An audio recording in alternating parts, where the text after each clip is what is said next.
Oop. Good morning. Oh, let me just, my phone is twisted in the thingy. Right, let's comment on that. Oh, there's an advert. The adverts I can't do anything about.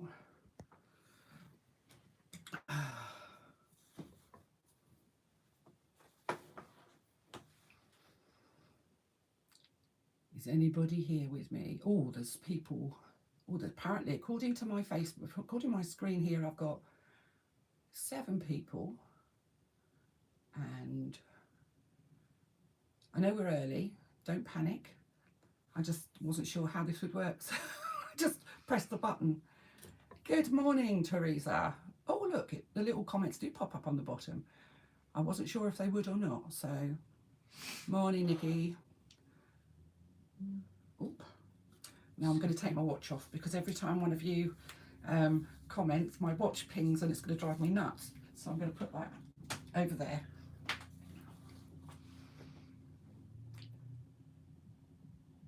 How are we all this morning? Welcome to sunny Blackpool. It was raining this morning, very heavily in fact at one point because the rain was coming straight against the window of my hotel. But now the sun is out. It's glorious out there. Where am I? I'm not in Suffolk. I'm actually in Newcastle. Not in Newcastle. I'm in Blackpool. I'm very well, Nikki. Well, actually, if I'm honest, I'm terrified. I just said to Trudy, I feel sick. I don't want to do this. Change my mind. I've never actually done a live. Well, I've done lives, but I've never done a live where I'm kind of sewing. So this is all a bit of a voyage of discovery. So you'll all have to forgive me. Obviously, this isn't my sewing room, so I've tried to bring everything I think I need, and I've got it all kind of spread around the table and on various other tables around me. This is Trudy's room, which is very much more organised than mine, but being Trudy's room, it means that she knows where everything is and I don't. So I think I've got everything I need. I've got a fairly small space to work in, and unlike some people that make videos, I haven't got like cameras here and a camera there and a big set of lights and all the swishy stuff. It's just like me, a ring light and my telephone. I've got Trudy sitting over there. She doesn't want to be on camera. She's got my laptop, so if I miss questions, she's going to be feeding me any questions so that I can answer them. So it's a bit Heath Robinson. We're just kind of winging it. To be fair, I'm actually just delighted that we've even got a picture on the screen. I was hoping to be able to rotate my screen so that you would get things landscape, but for some reason when I try and rotate my screen, a little thing pings up and tells me that the orientation is locked. I've unlocked it on my phone, so I don't know if there's some other thing that I need to be doing that I haven't done. But so you're going to have to poke up with it being this way round. We're not going to start doing anything until I'm just taking my watch off. Trudy, what time are we at? 10:43. 10:43. We've got another 2 minutes, and we've got 35 ladies watching. I know there's an awful lot of people that aren't watching live because they're either poorly or they've had a bereavement or got other plans, which is fine. The video will stay in the group for 3 weeks. As long as you make a bag within that 3 weeks and post it in the group, and I'll put a special folder where you can post your completed bags, and that's not in the group yet, so don't look for it now. You haven't made a bag yet, so you don't need to put anything in there yet. There will be a folder that I'll pop up later on today where you can put Kirdbridge. Where's that? I've never heard of Kirdbridge. Sounds exotic. There'll be a folder in the group that you can put your completed bags in. There will be some specific criteria, so you'll have to post in this group. So in our live group, you will also have to post in the main group, so Great British Stitchers Bag Making. You have to post both in both groups to be able to enter the competition. There will be one winner. It will be picked at random. There's no prizes for who's got the best bag or who's got the best stitching. It's not judged. Everybody will be allocated a number, and it will be a random draw on a random number generator, and there will be a prize. We're not talking about holiday for 4 to somewhere sunny or a nice car or even a posh telly. We're talking about something that comes through the post That'll be a nice surprise. And we all like a prize, don't we? I like a prize. So that's basically how it will work. This video will stay in the group for 3 weeks. So if you can't sew today, you can't sew tomorrow, that's fine. You've got 3 weeks. If you don't sew a bag and post it in that 3 weeks, after that 3 weeks, you will no longer have access to the video. So if you think you want to make the bag, you know you're not going to be able to sew for 3 weeks, take a few notes. This isn't a complicated bag to make. It's not a complicated bag to make. Ashwell, don't know where that is either. My geography is really poor. Kirkbridge is near Southampton. Oh, Southampton. Down south. I'm from down south originally. I currently live in Suffolk and have been there for 22 years. But I come from Guildford originally, hence the Guildford accent or the Surrey accent. I don't sound like a Suffolk person. Actually, none of my children do either, and they were all brought up in Suffolk. But Suffolk is quite a strong regional dialect. Not as strong as the one from sunny Norfolk, though. Essex, no, we're not in Essex. Essex is down from us.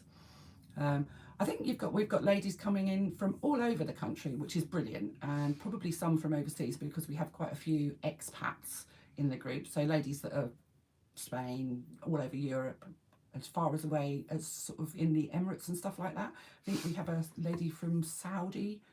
I can't remember. I think she's somewhere like that. Anyway, Dubai, one of those places. Yeah, Susie in Ipswich, just up the road from me. Eastbourne. Is it sunny in Eastbourne? Nice and sunny in Ipswich today. Fabric, somebody's changed their name. Why are you in Ipswich today? You don't live in Ipswich. Oh, you're there for the. Are you there for the ball today? Fabric. Margate. You're all over the place. Somebody's changed their name. Fabric. Hi, it's Mummy Simpson from Eastbourne. She's changed her name. Sunny Cheshire. 26 miles of Glasgow. Oh, I love Glasgow. When I was studying, I went to the Glasgow School of Art before it burnt down. Rennie McIntosh, absolutely fabulous. Loved Glasgow. Nightlife, fabulous. Only problem with Glasgow at night time was once you'd had one or two medicinal sherries, I couldn't understand a word anybody was saying. I struggled, to be fair, understanding when everybody was sober. But once people had had a few, so there's an awful lot of going on because I really wasn't sure what I was agreeing to. But it's a nice place, Glasgow. Friendly people.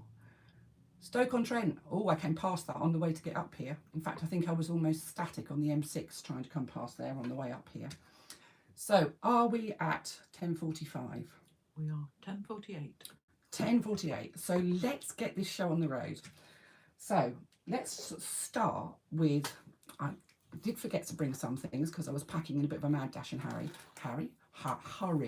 This is Trudy's pocket bag.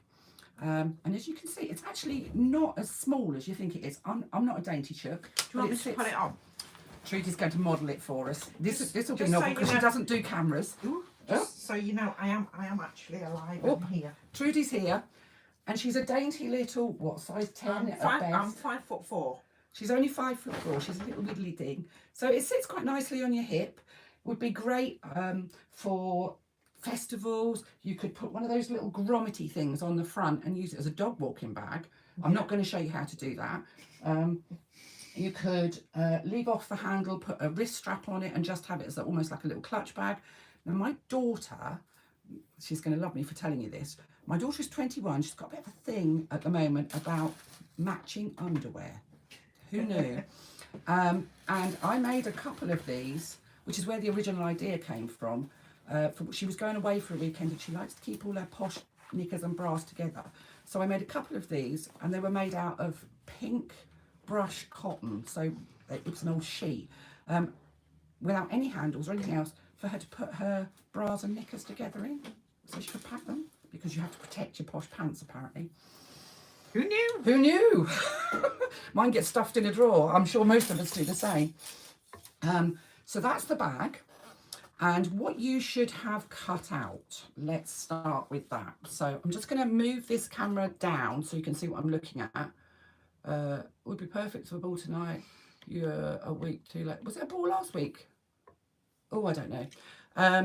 So I'm going to move the camera down so you can see what I'm doing. Now, because I've only got a camera stand that only goes up so far, I'm hoping you can get most of what I'm doing in the shot. If you can't see, I really apologise. I'm going to try very hard to get everything in shot. So I'm going to move the camera down.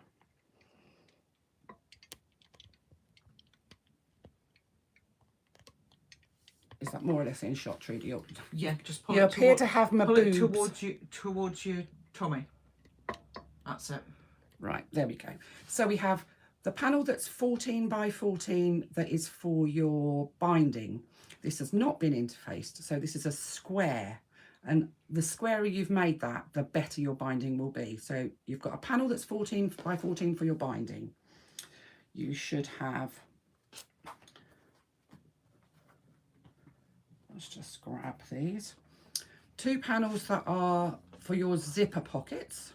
And I think they were, off the top of my head, 8 by 4.5. So 2 of those that have been interfaced with the woven fusible interfacing. And you can see I've franken-fused that, and I often do that on my zipper pockets. I hate wasting interfacing, it's expensive. So I've just used scraps to do that piece. So you should have 2 of those. You should have 1 piece that is 8 by 2, and that should be interfaced with a non-woven interfacing. If you haven't got non-woven interfacing, don't panic, you can use woven. I use non-woven because I'd like to say I came up with the idea. I'd be lying. Trudy mentioned it to me years ago and said, have you ever tried doing that facing panel with non-woven? And I said, oh, non-woven's got no place in bag making. She said, try it. This is the cheap, generic, rubbishy stuff that you get on eBay for about £1 a metre. It's like paper, it's cardy, it's just there. It's not nice for bag making, but it's great for this because you can get a really nice crisp fold in it because it is like paper. You can see even just finger pressing, I get a nice fold in it. If you haven't got non-woven, don't worry, you don't need it. You can use ordinary woven, but it's just nice so you get a better finish with a non-woven. So we've got 1 of those. We have 2 pieces that were, oh, I think they're 6 by 4. This is your slip pocket. Again, woven fusible interfacing on the back of them. You need a number 3 zipper. I buy these in big packs with lots and lots of them. If you haven't got one the right length, then just use one that's a bit longer and cut it down, or you can use a continuous zipper. How do we know it's a number 3 zipper? Because we see this all the time in bag making. Oh, it's a number 3 or a number 5. What on earth does that mean? Well, what it means is it's about the size of the zipper teeth. So a number 3 zipper will be 1 inch across from one side to the other. And the teeth, so they're plastic bits in the middle, will be 3 millimeters from one side to the other. That's a number 3. A number 5 will be 1 1/4 inches wide, and the teeth will be 5 millimeters wide. It's the difference between, sometimes these are called dress zippers, and they're the sort of things that you'd use in garment making. Number 5 zippers are the heavier zippers that you would perhaps find on, maybe on the front of an anorak or a hoodie or a zippy type thing. They're just a bigger, chunkier, solid, more solid zipper, ideal for the top of a bag. You can use a number 5 inside, but I like to use a number 3 because I've got lots of them. So there we go. So you've got your zipper. You should have your main lining panel, so the big panel, that was 14 by 9 with the curves cut in the corner, again interfaced.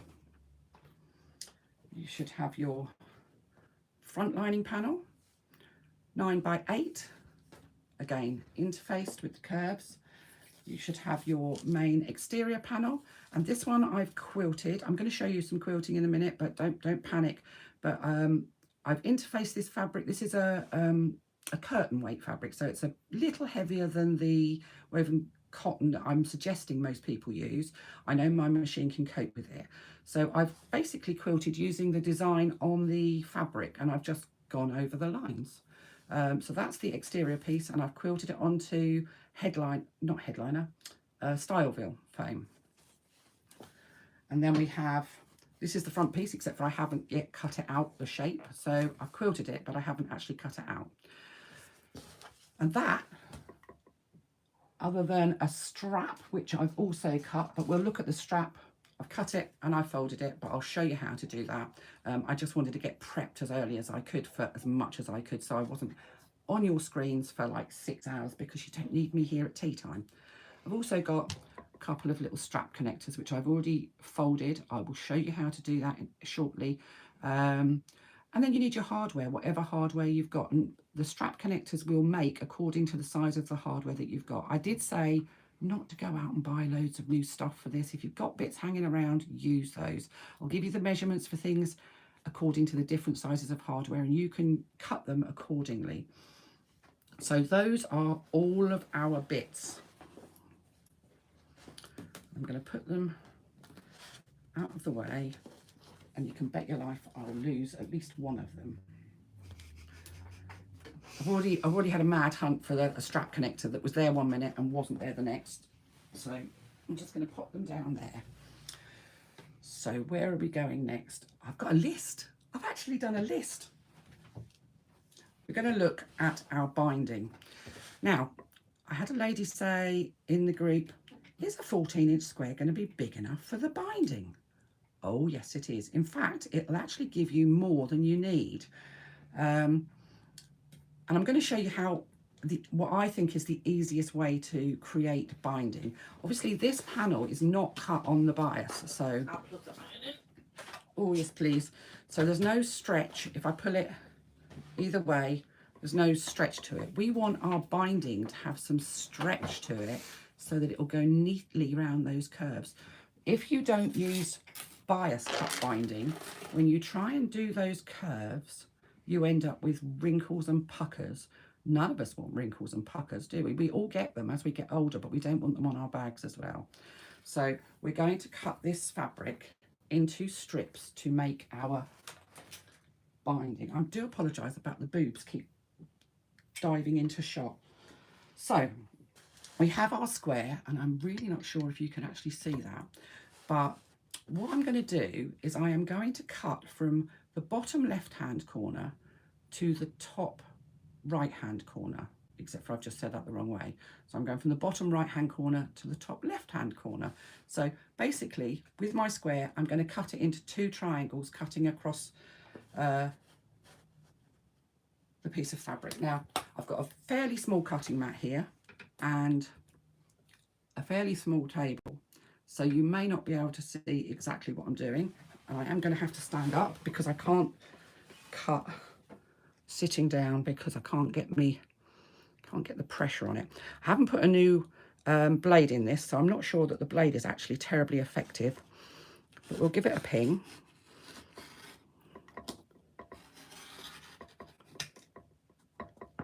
God, the blade is less than effective. It's absolutely awful.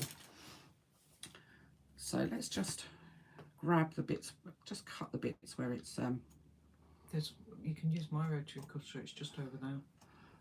It would appear that I've got a dull spot on this blade because I've got every couple of inches, I've just got a few. Try that one. Thank you. I'll use that for the next piece. Should be okay. So what we end up with is 2 triangles. So we've got nice bandanas if you want them. And what we're going to do, oh, this chair hasn't got wheels on it. I'm used to a chair with wheels on. Is I'm going to take my one piece and I'm going to have it on my table. I don't think you can see me. I don't know.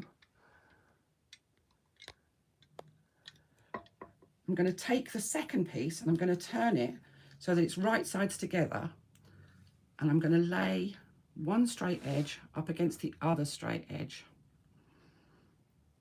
And you should end up with what looks like a V in the middle. So you've got this piece is right sides down, this piece is right side up, and those 2 straight edges are together. Now if you want to pin those straight edges so that they stay put, you can do.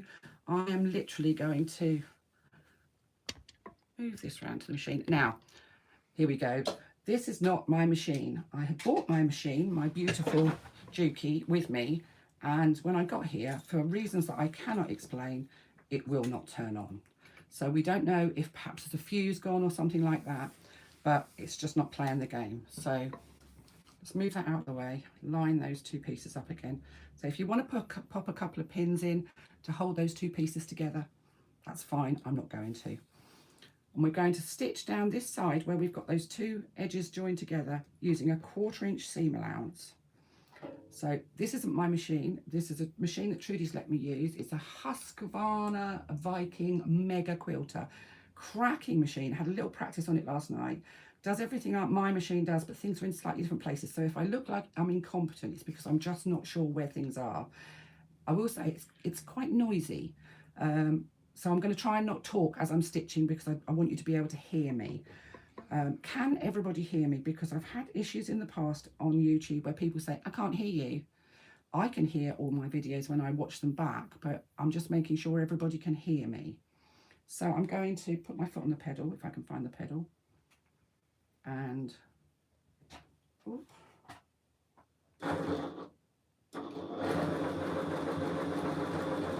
and I'm going to stitch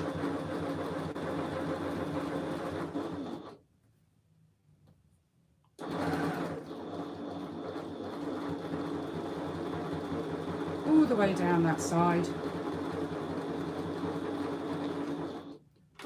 Yes, they can hear you. Fabulous. One lady's asking, her machine starts skipping stitches as soon as she gets 4 layers of faux leather. Any tips, please? I can give you tips on that, but we're not going to give tips on other sewing things during this live. It'll just get really confusing. What I would say is you're probably using the wrong size needle. If you've got lots of layers of faux leather, then you need a bigger needle. I would say usually for 4 layers, I would say at least a size 16, a universal needle. Don't use a leather needle. We've gone through this a lot of times. There is a video in the main group about sewing faux leather that may help. Leather needles are for leather. They have a blade on the side. They cut through the fibres of leather because leather is a skin. And it's fibrous. They cut through the fibres of leather, and then leather self-heals around the holes that are made. Faux leather does not self-heal. If you use a leather needle, you will be cutting slices into your faux leather and it will eventually perforate. So if you're having problems with skipping stitches, the first thing I would do is make sure you use a bigger needle. So I don't want to kind of get distracted from what we're doing, otherwise we could be here till kingdom come. Valerie I'm says going to see I'm fireworks supposed to be tonight. doing this with you. You can do it with me. You can watch afterwards. I really don't mind. I'm just going to kind of keep going. You can, I believe, and don't quote me on this, I think you can rewind the video. So if you're watching on a phone or an iPad or something like that, you can put your finger on the little button on the sort of thing that goes along the bottom, and you can kind of just push that little ball, the red ball, back, and it'll go back a bit. So you can skip back if you need to. So I now have these two pieces joined together. So I've got my one triangle that was right side up, one triangle that's right side down, and I've joined them along the top there using a 1/4 inch seam allowance. So I'm now going to lay them out on my pressing mat, and somewhere I have an iron. It's behind me, and I'm just going to open up that seam allowance. And this is an Aldi fat quarter, so this actually has a great deal of sort of dressing in it. They're quite starchy, quite stiff. So I can actually finger press this seam open, which is quite useful initially. And then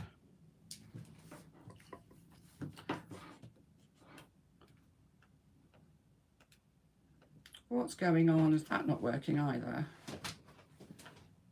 That's gone off. Oh, we're not. No, you plugged it in the wrong one. I plugged it in the wrong one. We kind of have to wait for that to warm up now, because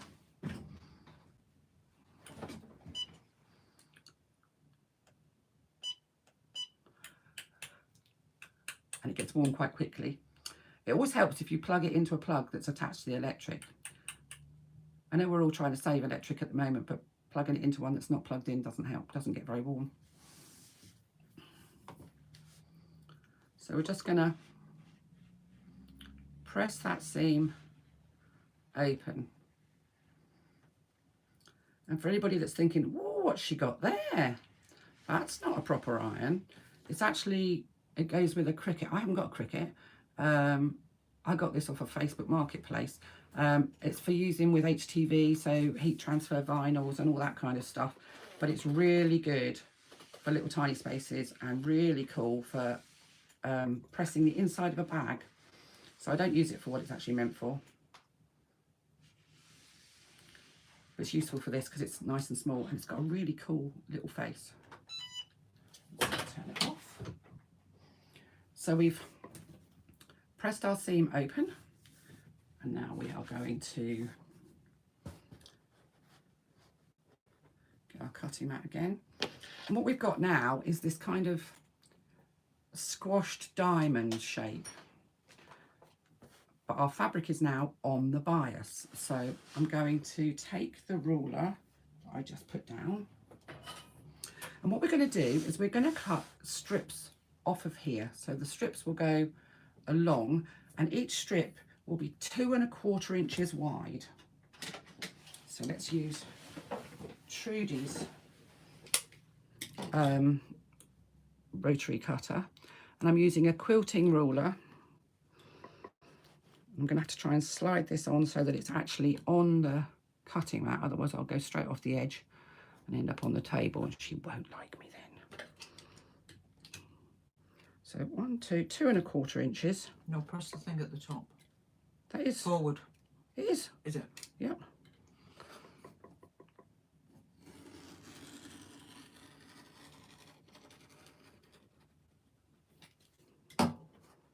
Yeah, that's better than mine. I've just missed this end bit. And I think I've missed the other end because it went straight off the end of the cutting mat. So what you'll end up with is a 2 1/2 inch strip with a angled end. And you're going to keep doing that until you've run out of fabric. And you should get 4 strips from this. I'm just having to try and fit it onto the cutting mat because at home I've got a huge cutting mat, so I can kind of just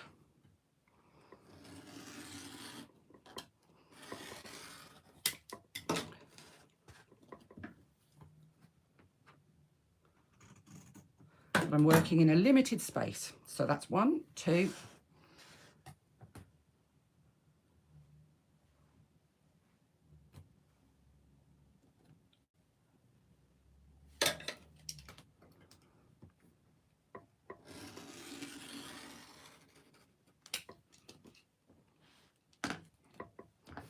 Just move it down the table. I'm actually pushing it off the table now.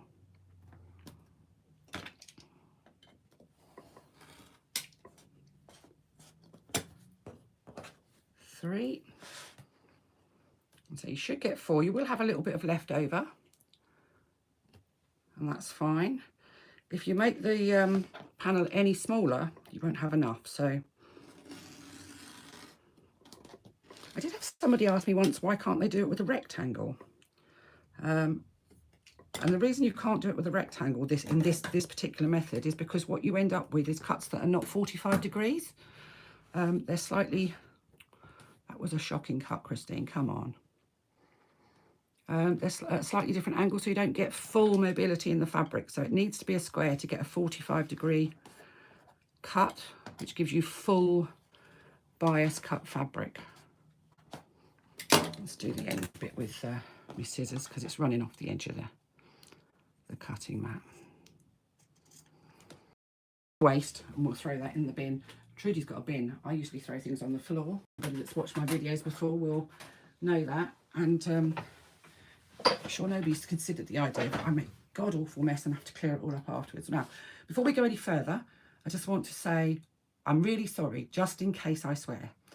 I am often quite a colourful sewer, and when I sew in my own sewing room, it can be really very colourful. When I make videos normally, I put them on YouTube, but I can watch them, and if I've said something or done something that's wrong, I can actually redo them. I don't edit them, but I will redo one if I've really got carried away with myself. I'm hoping not to swear. If I do and anybody is offended, I really apologise. But let's hope that doesn't happen, because, you know. So we have now cut 4 strips that are 2 1/4 inches wide, and they've all got this angled end, and they've all got a join in them at some point or other. Their joins will be at different places because obviously the join was in the diagonal. So we're going to take 2 of these strips. One we're going to have right side up, and the other one we're going to have right side down, and we're going to match the straight ends. Now what will happen is you'll end up with a little tiny triangle that kind of overlaps, and that is absolutely fine. That's how it should be. And where we're going to stitch, what I'll do is I'll mark it with the ruler so you can actually see. If I use my heat erasable pen, you'll understand what I mean, because it's quite difficult to see. Heat erasable pen. What did I do with that?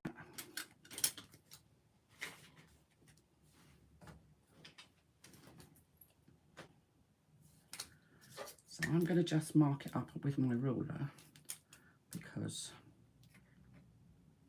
in fact, I'm not even going to use the ruler. I'm going to do it freehand, because I like to live by the seat of my pants.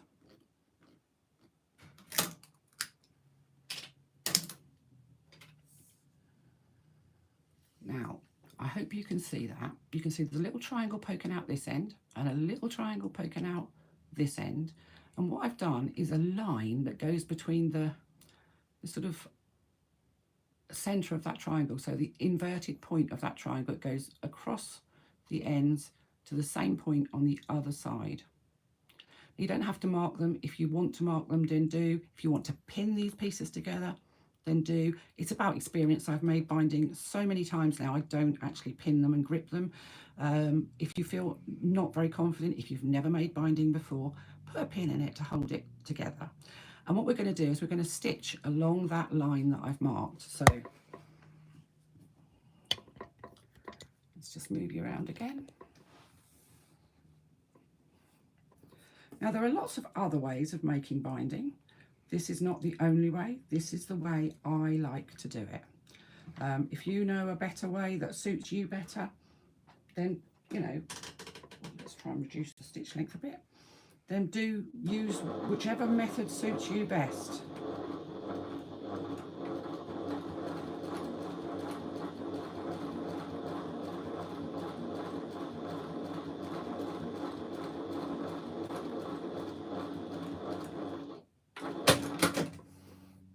So I've now joined those 2 pieces together, and you can see there, you can see more clearly there that I've got those 2 little bits that's sticking out either side. When I open that up, those 2 pieces are joined perfectly with a beautiful diagonal seam. So we start off like that, right sides together, stitching across the top. Perfect. And we're going to join all 4 of our pieces together in exactly the same way. So I'm just going to carry on and do it. I'll talk through it. I know I've already talked through it once, but I'll keep saying it because that will help anybody that's struggling to kind of figure out what it is I'm doing. So I've laid them right sides together. And now one thing I will say is, and I found this when I first started doing binding this way, is one end doesn't work often. Depends. No, it does. Actually, I'm lying. I think I just had it upside down. Right sides together with the 2 little corners, one either side. And I'm going to stitch between the sort of inner part of that triangle. There is actually a document in the files in the main group that shows you how to do this. If you feel like you need a bit more explanation, have a look in the files in our main group and you will find a document that shows you how to join things together. If you haven't checked the documents in our main group, why haven't you checked the documents in our main group? We've spent an awful long time getting all that information together for you. It might not all be useful to you now, but it might be one day. So again, with my 4th one, joining in exactly the same way, And you'll end up with one very long piece of, well, a long strip.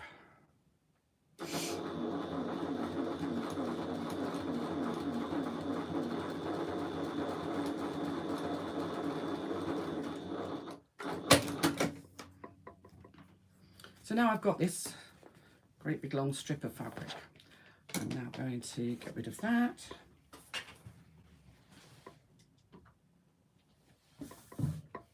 Turn my iron on again.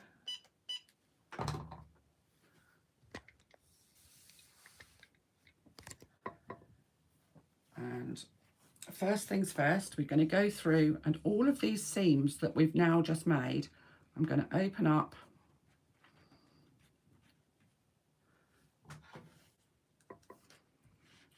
Linda cut her bias binding at 2.5 inches. Thought that's what you said. We'll have to do it later. Oh dear. Oh dear, somebody's cut their binding too big. I don't believe I told anybody what size to cut cut the binding. So you kind of got a bit carried away. So we're going to just open up our seams, and you'll see at either end of those new seams that we've made, you've got a little triangle that sticks out. Just trim those off. You don't have to, but I like to. I think it just looks tidier and less fuss. So just keep going through, and each of the new seams that you've just sewn, so there'll only be 4 of them. Finger press.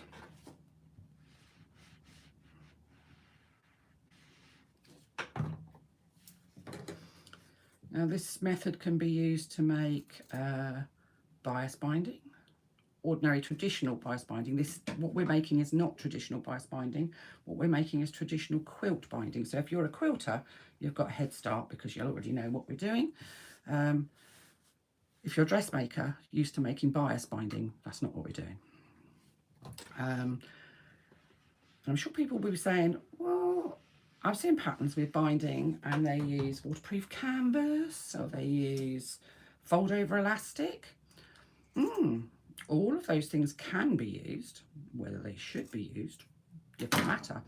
I believe, personal opinion, and I mean everybody's entitled to theirs, that for proper binding, good binding that goes around curves, whatever you use has to be bias cut so that you've got some flexibility and some stretch in it. Waterproof canvas has no bias because it's not a woven fabric, and as I've seen in many, many, many bags, it doesn't look great going around curves. Also, because it's quite thick, if you want to have no raw edge, you've got to go through an awful lot of layers, so you'd need an industrial machine. And I believe that binding should be finished by hand as it is traditionally on quilts, and that's not possible with waterproof canvas unless you've got bionic hands. Fold over elastic, I thought that was a genius idea, absolutely genius. Fold over elastic is something that you find, I believe, in knicker manufacturer. Don't quote me on that. I've never made a pair of pants in my life. Why would you when you can buy 5 pairs in Asda for less than a £5? Seems pointless, but you know. But it's elastic that kind of has a fold in the middle, so you fold it over and you put your lacy stuff that you're making your posh drawers out of, and it goes over the edge to hold the edge nice and lets it stretch around your enormous bum, in my case. And the idea is that you can fold elastic over whatever it is you're binding, and because it's stretchy, gives it a lot of flexibility. I thought it was a genius idea until I tried it. It's really easy to do, but it doesn't last because, well, let's put it this way. Elastic, when it's left as it sits in your drawer, is not stretched to capacity. Only stretches, we'll keep on the knicker example since we're on that. It only stretches when you put the things on around your bum and your leg holes and what have you. And the same applies for gents as well as ladies. They have elastic in their undies. But you don't keep them on 24/7. It's not stretched 24/7. So it has time to relax in between. And if you're like me and you don't like to throw anything away, you'll have pants in your drawer that you might have had for a very long time, and you do discover after a while that the elastic is less than effective in keeping the things up, and you're constantly having to stuff your hand down your trousers to pull up your drawers because they're falling down. Elastic does not have a never-ending shelf life. Fold over elastic has lots and lots and lots of little tiny fibres of stretchy rubber, as does all elastic. And when it's pulled and stretched round to be used as binding, it's constantly under tension. And in the space of about 7 or 8 months, those tiny little elastic fibres start to just perish. They just give up because they're constantly under pressure. And your beautiful fold over elastic binding often ends up with little tiny bits of white elastic sticking out. It almost looks like it's gone furry inside. It's because the elastic is actually under stress where it's being pulled around curves, because when they put the binding on, they pull it slightly as they do it. And you end up with a kind of furry binding on the inside of your bag, which is just not attractive. So I do not like using fold over elastic for that reason. So back to my binding, because I'm waffling, and that's what I like to do. Well, it's not what I like to do, it's just what I do. So I have this great big long strip now with all my beautiful seams that have been opened up, and all I'm going to do, piece of green fluff, is fold it in half, wrong sides together, and press it. See, this is where it differs from your bias binding, because bias binding you would fold both raw edges into the centre. We're going to just Press with no stretch. yeah, just stretch it. What you mustn't do is pull it as you're pressing it. I've got a thread there, because you want to keep all of the flexibility in this for when you're actually doing the binding itself. So just finger pressing.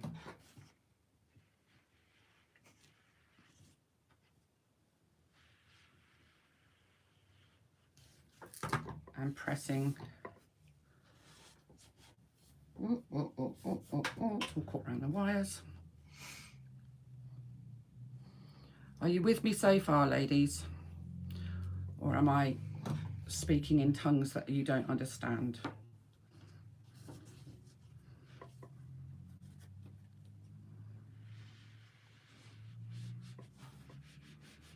I'm kind of hoping that everybody's with me, or have you all just gone off to sleep? Have we still got people watching, Trudy? Yeah, there's no questions as such. No, they're probably all stunned. Sally says that she can't get the video to play. Handcrafted by I don't know who that is. Says it took ages to load. So it could just be that's the reason. It could be. To be fair, I'm not techie. So I don't really know how this works. There was also a question at one point in the group about, will it not be full of adverts? I don't know. I don't, who can tell? YouTube put adverts in just about everything. Some things are loaded with adverts, and I think those are the channels that are heavily monetized, but this isn't, so it shouldn't have. Well, if it does, it's adverts that I haven't asked for, or that YouTube are just whacking in on their own. Okay, says it's all good so far. Brilliant explanations. Sam, I'm busy at my ironing board. Yay. Laura, sorry, I'm still here too. My machine is having a hissy fit. Oh, it sounds like people are working with you. That's good. I do understand that working with me is probably not the easiest, because you'll be kind of beavering away doing stuff in your ironing board, and your ironing board might not be near your iPad, and you'll come back and I've moved on and you'll be like, oh my God. Nikki says, when you press it looks like you are ironing. Is it just pressure you are putting on your iron? To be fair, this is heavy, and I'm actually not putting any pressure at all. The trouble is the wire is quite, I can literally just go like that and just push it along and it will iron this. It's about, yeah, you're right, not putting too much pressure on it, because if you do put pressure on it, especially if you're using a big iron which covers quite a lot of the binding, then you will stretch it as you do it. This is not stretched. What I will show you, see now though, is look, there's quite a lot of movement in that because it's now cut on the bias. So what I'm going to do with that, having made it, is I'm just going to roll it up and put it out the way, and probably lose it, because that is my MO. I don't know how many times I've made binding, rolled it up, put it somewhere, never to see it again, because I put it in a safe place. Do we all know where the safe places are? Same place as I stash my chocolate. Never know where that is. And when I do find it again, it's gone all white and crunchy. It's really nasty. Somebody asked this morning how long this was going to take, and I'm sorry, it's difficult to give you an actual sort of proper time of how long it's going to be. I reckon we'll be here for a couple of hours.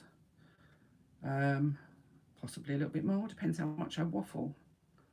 I'm trying not to waffle too much though.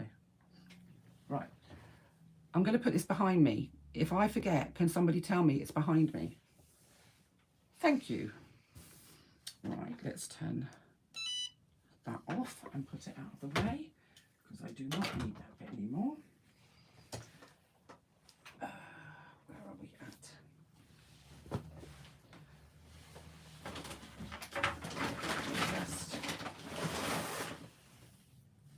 Everybody's good. Everybody's good. That's what we want to hear.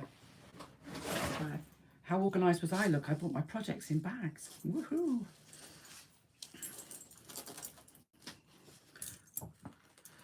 Right, now I have another apology to make. When I was just looking at the pattern last night, I realised that the little dots where you're supposed to put your magnetic fasteners had somehow moved. I think when I made the pattern originally, I didn't put pattern pieces for any of the pockets. Being rectangles, I assumed therefore that everybody would be able to cut them. And then having asked the question about do people want pattern pieces and such alike in our main group, suddenly realised that a lot of people do like all the pattern pieces. So I added the extra pattern pieces, which was fine. But in doing so, I moved some of the original pattern pieces, and I think I didn't move the dots as well. So the dots for the magnetic fasteners are not in the right place. What I will do, however, I will show you how to figure that out yourself, how to measure that yourself. So how I do that when I'm designing a bag pattern. It's always a useful skill to have. I will correct the pattern, and I will load a new version of the pattern into the group so that you've got a proper updated version. My apologies, it was only when I was looking at it last night that I suddenly thought, that's not in the right place. So we're going to start with our, that's all the other pieces falling on the floor. We're not going to worry too much about that because they'll come back. Thanks, Trudy. We're going to start with our magnetic fastener in our lining. Just put them down there. I'll pick them up in a minute. And I have somewhere, I have a craft knife. I think it's in here. So I am going to, no, it's not in there. Craft knife, Christine, what did you do with it? Under there, that's the one. I'm so organised. Right, so this is our main lining panel. And what we're going to do is we're going to fold it in half lengthwise. And we're going to make a mark that is 2 inches from the shorter edge on that central line, on that fold that I've just made. I'm going to take one of the washers from my magnetic fastener. Now, I know we've got a lot of newbies here, so I'm going to show you magnetic fasteners so you know kind of what you're looking at when you go and buy them. I'm sorry for those of you that have put these in 100 times, but sometimes you just have to suck up the boring bits along with the fun bits. So magnetic fasteners come with 4 pieces. You have 2 of these little washers. They're often made out of what looks like cut up Coke tins. I've had some that have got printing on the other sides, but the 2 little washers usually have 2 long holes and a central hole in the middle. Then you have these 2 pieces. These are 18mm, so they're 18mm across. You can also buy 14mm ones. You can also buy flat ones. You can see that these are slightly, this is nice and thin, but this bit's quite chunky. You can buy some that have got a much thinner bit, so they're both quite slim. Most of them are fat on one side. And we have the male and female parts. So I used to be a teacher, but I didn't teach biology. This is the female part for obvious reasons. this is the male part. It has a small protrusion. Not even sure that I want to go further down that one. If you're confused about male and female, please Google the difference between males and females and come back and let us know. This is a female, this is a male part, and you need one of each for your magnetic fastener. So that's the 4 parts of a magnetic fastener for you. So I'm going to use the male part on my lining. So what I use, I'll take one of my washers and I'm going to lay it over the top of that mark that I made on the central line. Now, if you're uncertain, just mark either side on those 2 little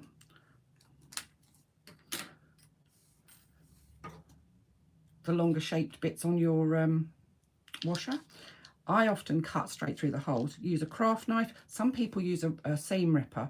I don't like using seam rippers to do this because it's very easy to kind of whoosh it off halfway up the blooming piece of fabric and then you have to recut. Just cut through. Make sure you do this on a cutting mat and not on your dining room table. You can thank me for that later. So I've made 2 little cuts on those 2 longer marks, and I'm just going to push the prongs that are on the hardware through that hole and turn it over. You can see we've got a nicely 2 little prongs sticking through. Now, if I were making a great big bag, I would also always add a bit of extra stabilizer on the back of here, a little ring of faux leather or Decaville or something like that. Haven't bought any spare bits with me, so I'm not going to. You can if you want to. It's a small bag. I don't think it really matters. I'm going to pop the washer over the back, and then I'm going to push the prongs out. Now, I've seen this so many times on so many groups. Do you push the prongs in? Do you push the prongs out? I've never seen on anywhere that sells these things instruction on which way they go. And they work both ways. I always push mine out, and there's a reason for that. This back of your lining will be against the exterior of your bag. If you push them in, they overlap and they make quite a big bump on the back. And even though I'm going to put a little bit of tape over the back of this, that area, if it's raised, will rub against the exterior of your bag, and you will find that over time it will start to wear. So to keep it as flat as possible on the back, I always push them out. The edge of that washer, although this isn't too sharp, can sometimes be a bit on the sharp side. So a little bit of duct tape, and this, yes, this is fancy duct tape. It comes from Aldi, but flamingos, I mean, who wouldn't? Much nicer than the boring grey stuff or black stuff. Just pop it over, and that gives a nice finish to all the backs. The glue from duct tape does not come through your fabrics. I've got bags that I've made 10 years ago that have got duct tape inside of it, and there's no sign of the duct tape on the finished bag. It's all within the exterior of the bag. It does make a difference to the way it wears. So there we go. You've fitted 1/2 of your magnetic fastener. I'm going to pop that out of the way. It's fine, I'll leave it there. And I'm going to grab, what does it say? We're going to do some quilting. There we go. Now, I've already quilted my panels. I'm not going to show you free motion quilting, and there's 2 reasons for that. 1, because I've already put a video in the group with some free motion quilting.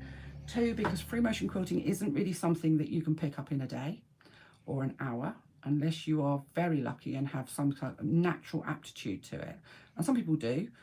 And 3, this machine doesn't have the ability for me to be able to free motion quilt because it doesn't have the capacity to lower the feed dogs. My machine does, but my machine is not working. So I'm going to show you some very basic quilting. And I've got a piece of, this is a scrap piece of headliner foam, and I've got a piece of fairly cheap, this is Aldi Fat Quarter. I haven't interfaced it. I would expect you to, I don't even know which is the right side of this. Actually, yeah, this is the right side. When you're making this bag, I've interfaced all of my fabrics when I'm quilting as well, because I think it gives it more durability. I'm not going to interface this because I'm only giving you a little kind of idea of what to do, and I don't particularly want to waste my interfacing. So we've got, what I would always say is if you're going to do the quilting is make sure that you cut your fabric bigger than you need it to be and your foam bigger than you need it to be. As you quilt, it will draw the fabrics in, and the thicker the foam that you use underneath, the more it draws in. So what I would suggest if you've never quilted before is not to get too hung up on straight lines and fancy patterns and all that kind of stuff. The best and sometimes most effective way of quilting is to just start at one side, set your stitch length, reasonable length, about 4 will work, and just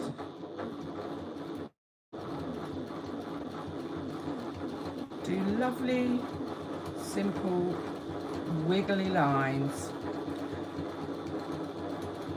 There's too much emphasis put on everything being straight and measured, and actually quilting is supposed to be organic. And if you do lots of lovely geometric quilting looks great, but it takes a long time. So just go back and do more of the lovely wiggly lines. Try and keep your fabric nice and taut on top of your foam. If you're worried that your fabric's moving about, use a little bit of spray adhesive, a temporary spray adhesive. Don't use that. I saw somebody once in a quilting group that was getting very agitated because her fabric was doing strange things. And people were saying, oh, have you used spray adhesive? And she said, yes, I've used spray adhesive. And they were saying, what spray adhesive did you use? 505? And she said, no, and put a picture up. And what she had used was this carpet adhesive, which is designed to keep a carpet in place for 25 years. It's not temporary. It's like glue. It is glue, but it's like chewing gum that spits out of a can. And she'd used it, and her fabric was wrinkled before it even started, so it really wasn't great. So if you're going to use a temporary adhesive, make sure it is a temporary adhesive and not something that somebody put your vinyl down in your bathroom with and you've still got half a can left in the shed.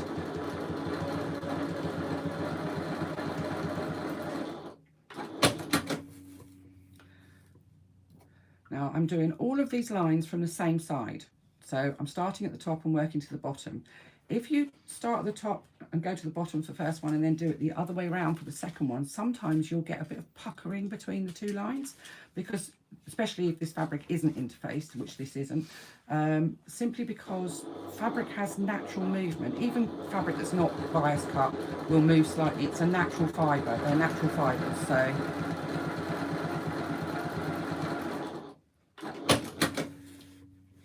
you can see, I mean, that's only on headliner, so it's not even particularly puffy, but it's quite effective.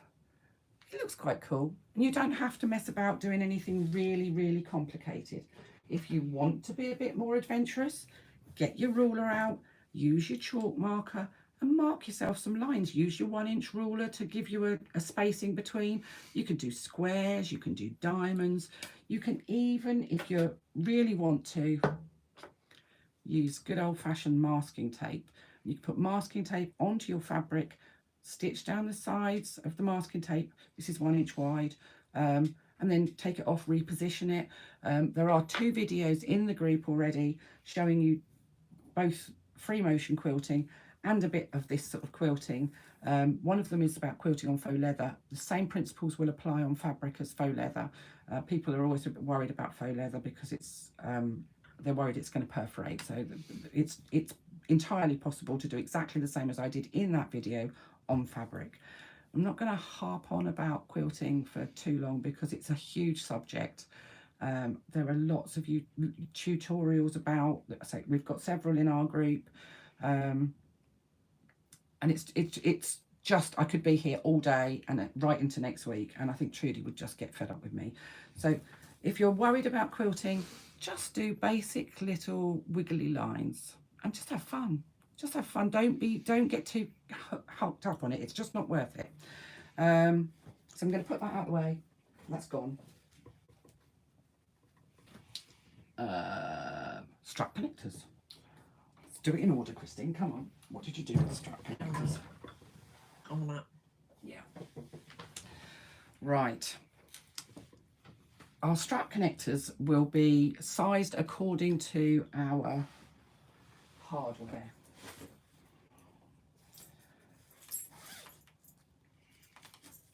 I've got some pattern pieces. There's some pattern pieces on the pattern, but I can't remember what sizes they were for. I think probably 3/4 inch and 1 inch, because that's my go-to usually.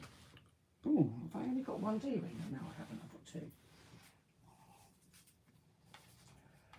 And your hardware, as I've said, use whatever you've got. As you saw in the pictures of the one that I put up and the ones that are on the pattern, I use those they're tiny like little screw-in things. They're called wallet locks, and they're used, people put them on their wallets and then have a chain that goes to their trouser thingy and put the wallet in the pocket. Keeps your wallet secure if you live somewhere where people steal things out your pockets. I don't know. And then I used a chain. On this one, I'm going to use, I've got D-rings. These D-rings are 3/4 inch. I've got some 1 inch swivel clips, and a 1 inch slider, tri-glide, whatever you want to call it. You don't have to use one of these if you don't want to. We're not going to worry about those too much. So I'm using 3/4 inch D-rings. You could, if you wanted to, rather than using D-rings and swivel clips, use rectangles. Also, you could, if you wanted to, use those things, I don't know what they're called, side strap connectors, and they fit on the side. They've got almost a gap in the middle and you slot it onto the side. However, that can be quite bulky with the binding. So if you're going to do it, you may need to mallet the side of your bag to flatten it out, or put a bulldog clip on it overnight just to flatten it out so that you can get the side connectors on. It's as long as it is wide, really, with hardware for this, and you can put as much or as little as you want. If you actually don't want to put any hardware, you could just attach the strap to the back of the bag. Anyway, basic fabric strap connectors. I'm using 3/4 inch hardware, so my strap connector is 1.5 inches wide. However wide your hardware is, you need to make your connector double that width. It's interfaced because we need a bit of strength to it. This is a small bag, so I'm not adding any extra interfacing. Usually if I'm making a bigger bag, I would put a strip of ribbon or a small strip of Bag for Life. So those things that you get from Aldi's, Tesco's, well, all supermarkets these days. A small strip of that is ever so strong and ever so durable. And one bag can do, I don't know how many strap. I'm still on the same bag about a year in. You get an awful lot of strap connectors out of one of those bags, so it's really cost effective. For this, it's such a small bag, I'm not adding any additional strength to the strap connector because it just doesn't need it. So this is 1.5 inches wide. On the back of the panel, I've drawn a line centrally from the top to the bottom. This is 3 inches long, I believe. Yeah, so it's 3 by 1.5 for 3/4 inch hardware. It'll be 3 by 2 for 1 inch hardware. I would assume that nobody's using bigger hardware than that, because I think anything bigger would probably look a bit OTT on such a small bag. But if you've got 1/2 inch hardware, then it needs to be 3 by 1. A line centrally down the middle, and then I've folded both of those raw edges, wrong sides together, into the middle so they match in the middle, and I've pressed it. And what I end up with is a strip that is 3/4 inch wide by 3 inches long. I can thread my hardware on, and you can see that fits perfectly. And that's our strap connectors. Now, what I'm going to do is I'm just going to fold that over and pop a clip in that so that I know where my hardware is. We're not actually going to put our strap connectors on just yet, but now I've got them out, I want to keep them safe. So I'm just folding the strap connector over the top of my hardware. The raw edges are on the inside, so nobody's going to see them. Now, some patterns tell you to do that like a 4-fold strap connector, which is the same method as you're going to use for the strap. So if you don't know what I'm talking about, 4-fold, when we get to the strap bit, you'll understand. And that works really well as well, but it does make for quite a bulky strap connector, which when you're then having to attach it to the exterior of your bag, which has probably got foam and such like in it, you're going through quite a lot of layers. So if you're a new bag maker and you've got an entry-level machine, doing it with just 2 layers like this is probably a better option. And just because the pattern says you've got to do it 4-fold, it doesn't necessarily mean that that's what you have to do. You can do what you want to do and what suits your machine. So that's my strap connectors, and that's how we make them. Pop them out of the way. I'm going to put them with my binding. Remind me where I put them, please. Pockets. Let's get on to the fun stuff.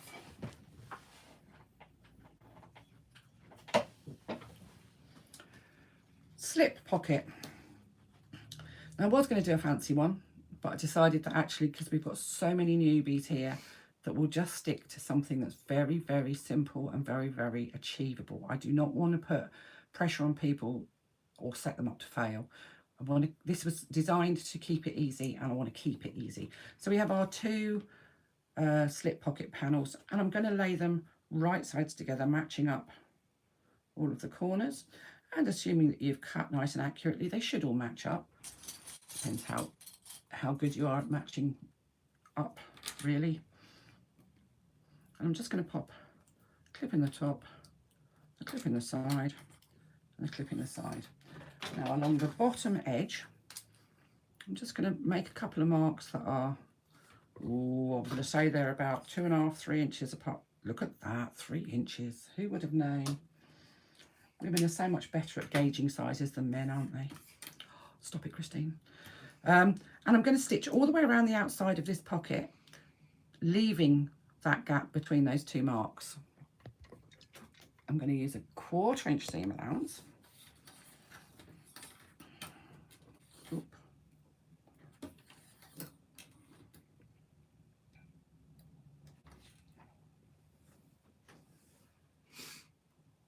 Oh, foot pedal. I'm pressing on the floor, not on the foot pedal.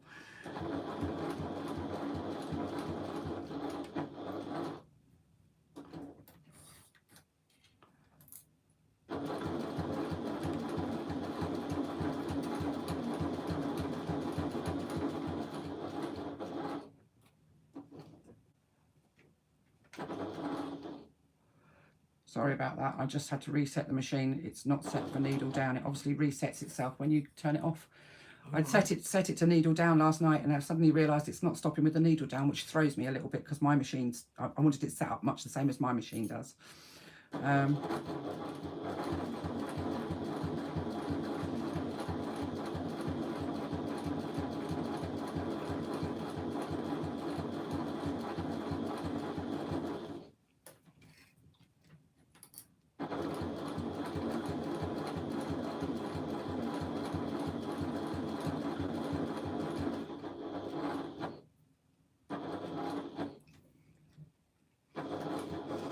Laura says, finally got the machine going, so I'm behind, but I've learned how to do bias binding, so I'm happy so far.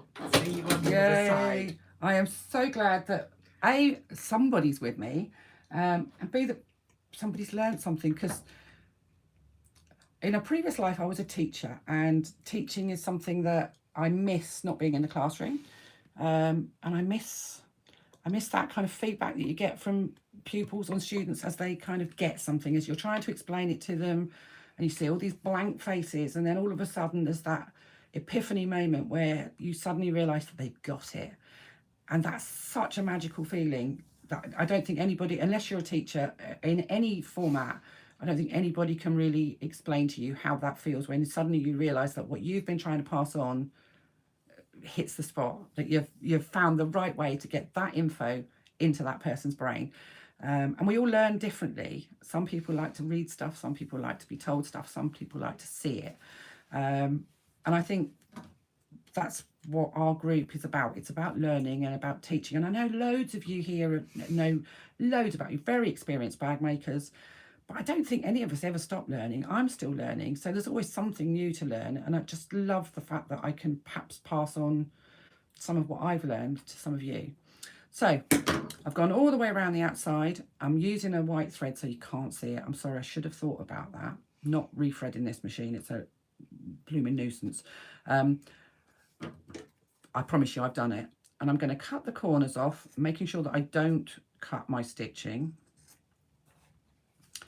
If you do cut your stitching, and it happens, we've all done it, anybody that says they haven't is lying to you. You can actually just go back and stitch over that corner again. It's not the end of the world, but it is a pain in the bum. So having cut my corners off at approximately 45 degrees, I haven't got a protractor, so I don't actually know. I'm actually then going to take a little bit more out on all of those sides, just to get rid of as much bulk out of the corners as I can. Now I'm using a new to me interfacing. This is a bit stiffer than the G700, so I'm not sure how well the pockets are going to turn out in this, how sharp my corners are going to be, because it's a bit thicker and a bit stiffer.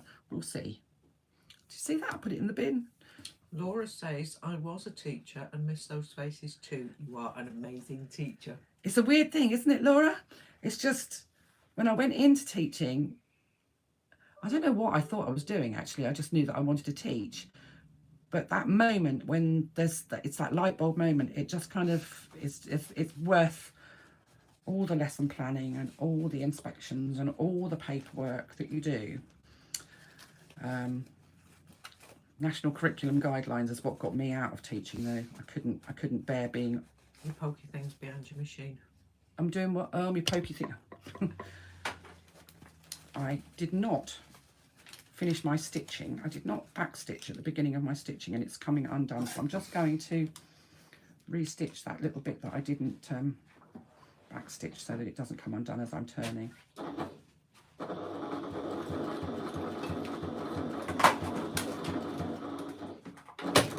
Ah, that pokey thing. It's a good job one of us is organised. Where's Iris this morning? I know she said she was going to be here. Are you here, Iris, or are you hiding or still having trouble with your TV and what have you connection? So I've just put my fingers in through the gap that we left, and I'm just turning that pocket in the right way. My stitch length is a wee bit big for this, really. I should have turned it down, but I didn't. Hey ho. So I'm going to use a pokey thing to poke out the corners. I think they call this a bone. Do they It's know? a bone folder. It's a bone folder. I know people use it in card making to fold. That's what it's for. That's what it's for. Yeah. Who knew? I've got another one as well, a shaped one. Looks like I've got a wooden one. looks like a bit like a dog bone.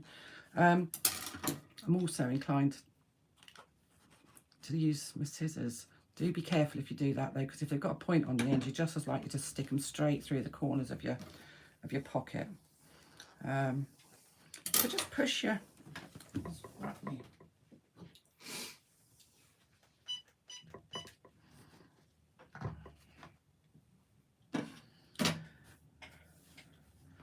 Just push your pocket corners out, and then with your fingers and roll that seam so that the stitching is right on the side. If you don't, what you'll end up with is a slightly curved top on your pocket. You see it quite a lot. It's really annoying. To be fair, it's inside of a bag, so a lot of people don't take much notice of it, but you kind of know it's there. So just rolling all of those seams to make sure that the seams are right on the side. And this bottom one, where we've got that gap, oh, thank you, you're ready. Do you know what? I don't think I've ever heard that do that before. I didn't even know it did that. Let's just push those stray threads inside. I'm just going to fold those bottom edges in. Oh, I've got a thread, I'm going to cut that off. In and finger press them. And what you should end up with is a rectangle or thereabouts. It should be a rectangle. Sometimes it doesn't end up being a rectangle, but it should be. And we're pressing it. Now, I know a lot of people have irons that they never use in their normal sort of day-to-day washing and ironing and such like lives, but if you don't use one when you're stitching and sewing, especially if you're bag making, your bag making will suffer for it. I am not as good at pressing as I should be. My friend Trudy here is very, very OCD and will press everything. If it's not nailed to the floor, press it. So there we go. We've got our pocket. And what we're going to do is we're going to top stitch along this top edge. The top edge is the one that doesn't have the hole in. If you need some kind of a indication, stick a clip on it so you know which is the bottom. So you're going to stitch along the top edge. And I like to stitch at 1/8 of an inch because I like to live life on the edge. However, 1/4 of an inch is fine. Normally I would say don't backstitch, bury your threads. I'm not going to mess around showing you burying threads in this. I'm just going to backstitch at the beginning and the end. This is a quick and easy project. If you want to learn about burying threads, go and have a look at the Bag with No Name, which is in our sew along group, and you'll see all about burying threads there.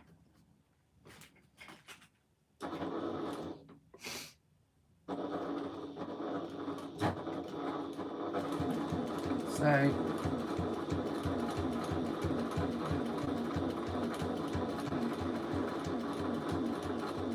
all the way along the top edge.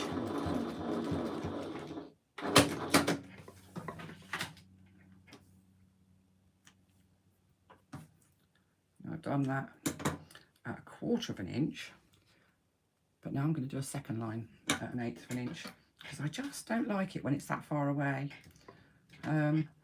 But there is no right or wrong with this, it's up to you. If you're not confident doing an 1/8 of an inch, then do a 1/4 of an inch.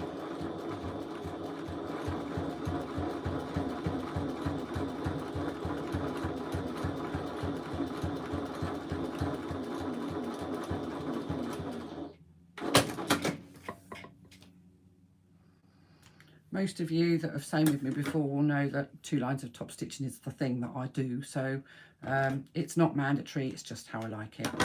Get rid of any thready bits. We don't like thready bits.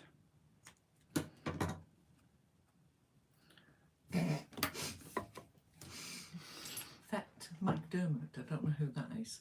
Very excited about thread burying information. I need to get out more. It shows you have led a sheltered life if burying thread sounds really exciting. It's not quite as exciting as burying treasure, I'm afraid. So we're going to take our lining panel again. This is the one that we've got our super duper mail bit in. And we are going to use a ruler. Oh, sorry, I'm just going to move this iron because I'm a little concerned that I'm going to end up knocking it off. Would I turn it off? No.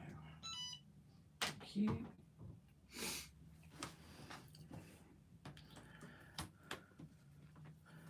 So how big is this ruler? 24.5. By what? 8.5. 8.5. God, it's huge. It's much wider than my ruler. So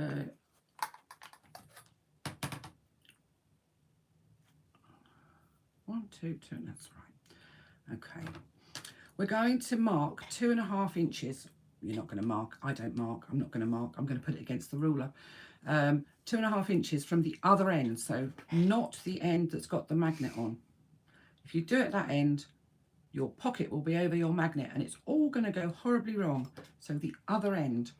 You're going to mark a line that goes across from one long side to the other that's 2.5 inches from the other end, and you're going to position your pocket centrally on that 2.5 inch line. Now this is where the fun comes in. I've still got that line that I made centrally where I put my magnet. So I'm just going to fold my pocket in half, which gives me a kind of a central mark, and I'm going to lay my slip pocket on that, so you can, I don't know if you can see that actually, but there's a fold still centrally where I put my magnet, and my fold in my pocket goes exactly lined up. It's on my 2.5 inch knot mark because I've got the ruler there, so I don't need to actually mark it. That's just being lazy. If you're not confident, mark it. And then you can pin that if you want to. Some people like to pin them, I don't. I'm a follow the path of least resistance type of girl, and I do think sometimes it's really easy to get into the habit of not doing things, and some things that if you don't do them, it will have a detrimental effect on your bag making. Some things I think are done unnecessarily, or I think once you get more experienced, you cease to need to do them. So I'm going to pop my slip pocket on there. Remember that your top stitched edge is furthest away from the short edge, so it's towards the magnet. And I'm going to stitch down one side along the bottom and up the other side. I'm going to back stitch at the beginning and back stitch at the end. As we stitch along this bottom edge, that will close that turning gap that we had. So I'm going to take it to the machine, and I'm moving you round. Hope I'm not making you feel too seasick doing this. Keep moving around. It's just...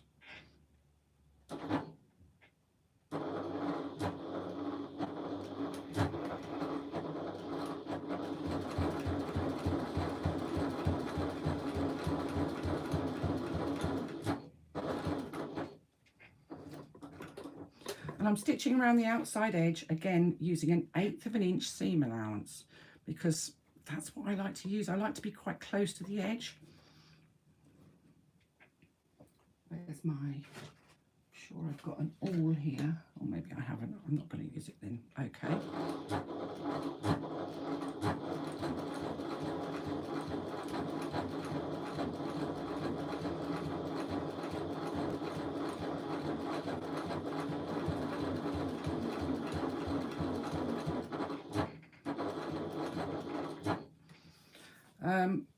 I can't remember who it was talking about binding and saying that just learn how to do binding. If you're making bias binding, if you want 1 inch binding, you need to make your strips 2 inches wide. If you're doing quilt binding, I always do 2 1/4 inches wide because it's a different method. So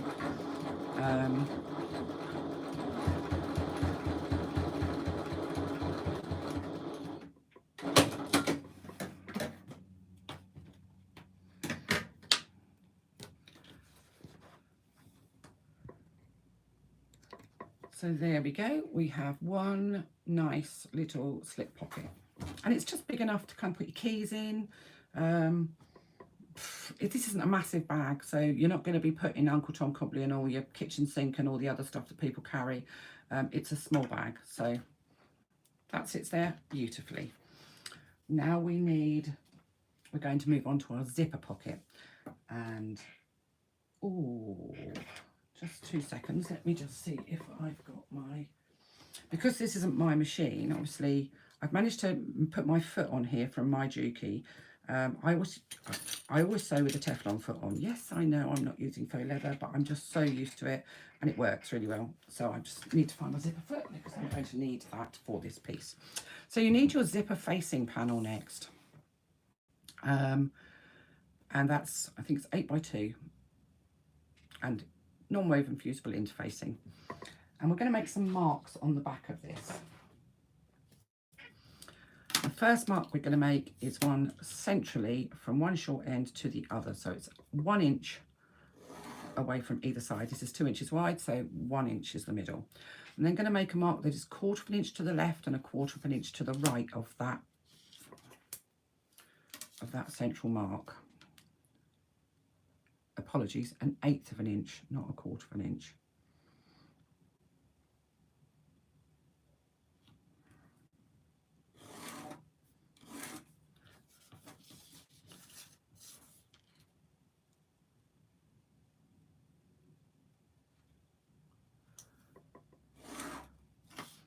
So now we have 3 lines going down the middle. I'm then going to make a mark that is 3/4 inch in from one short end, that just crosses over those lines, those 3 lines, and then 3/4 inch in from the other short end. And what we've created is effectively a rectangle with a line that goes through the centre. On each end of that rectangle, I'm going to draw a triangle. Being very honest, I don't usually do them. The triangle goes from the outside corner of the rectangle to the centre line and then back to the outside corner of the rectangle. It's approximately 3/4 inch from this outside edge of my rectangle to the point of my triangle. I've done exactly the same on the other end. Making those triangles too short can be troublesome, so don't make them very, very sort of 1/4 inch. They need to be at least 3/4 inch, possibly even a bit longer if you want. So now you've got a full rectangle with the little triangles at either end. This is your pocket facing. Now, again, we have a video in the main group that shows you how to do a zipper pocket using 2 different methods. One method where inside of the zipper pocket your zipper tape will be exposed, and another where your zipper tape is completely hidden. Both are very simple to do. One requires an extra piece of fabric, that'll be this, but the difference in the finish is huge. I know that if you're making bags for yourself, you're the only person that sees inside of the inside pocket in your bag. But why, if you've spent hours and hours and hours deliberating about fabrics and perhaps doing embroidery designs or weaving or, you know, all the rest of it, used your posh fabric that you've bought, your Tula Pink or your Alison Glass or whoever is the Henry Glass, whatever, whoever's your favourite designer, why would you cut corners inside. Why wouldn't you want the inside of your bag to look as posh as the outside of your bag? So making your zipper pocket really smart, in my opinion, is really important. So let's just make sure that we're, what have I done now? I think I've put that too high. Am I being really stupid?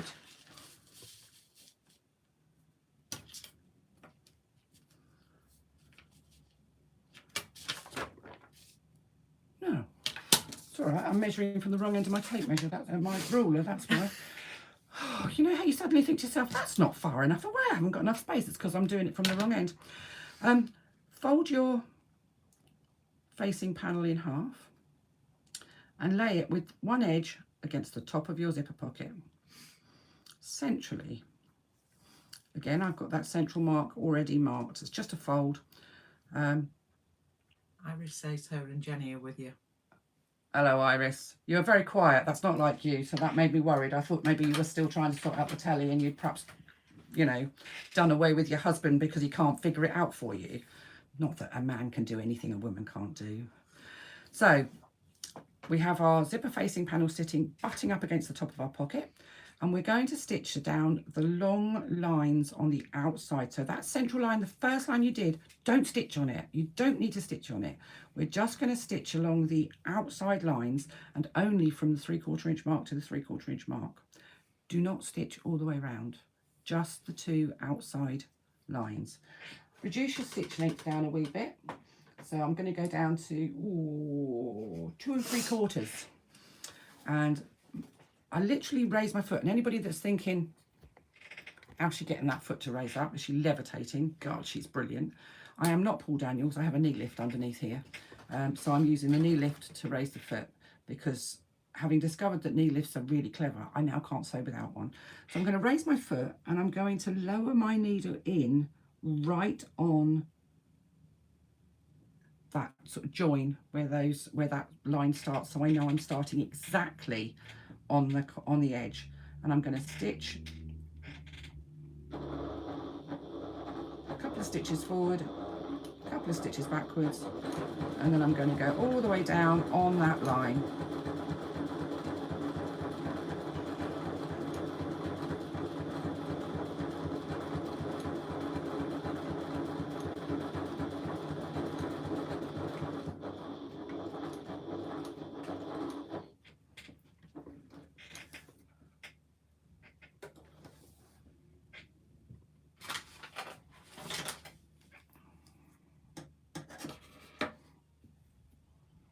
Stitching at the beginning and the end. Oh, I threw that on the floor, she'll kill me.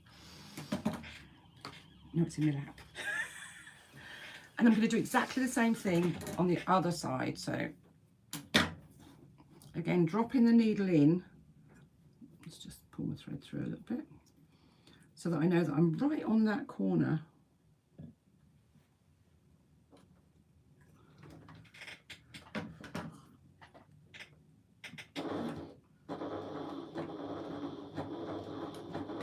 A couple of back stitches at the beginning and the end to secure threads.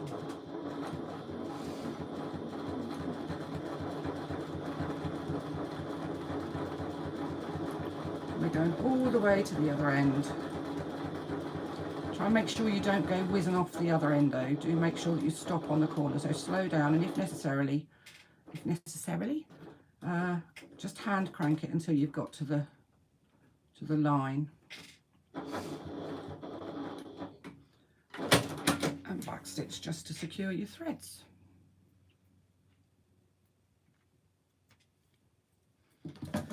So you can see that's, oh no you can't, because I've just literally not moved the camera. You can see that's now secured 2 lines of stitching. What we're going to do is going to kind of fold this in half and very carefully cut and make a small cut on that central line. So now if I poke my scissors through, you can see I've got just a little tiny cut there in the middle. Don't try and cut the whole thing by folding it in half, because you can bet your life you're going to go whizzing off. I'm going to just put my scissors in and I'm going to trim along that central line until I get to the point of my triangle, and then I'm going to go out towards my stitching. Be careful that you don't A, go outside of the rectangle, and B, cut into your stitching. So you need to be just inside of your stitching. Do the same from the centre out on the other side.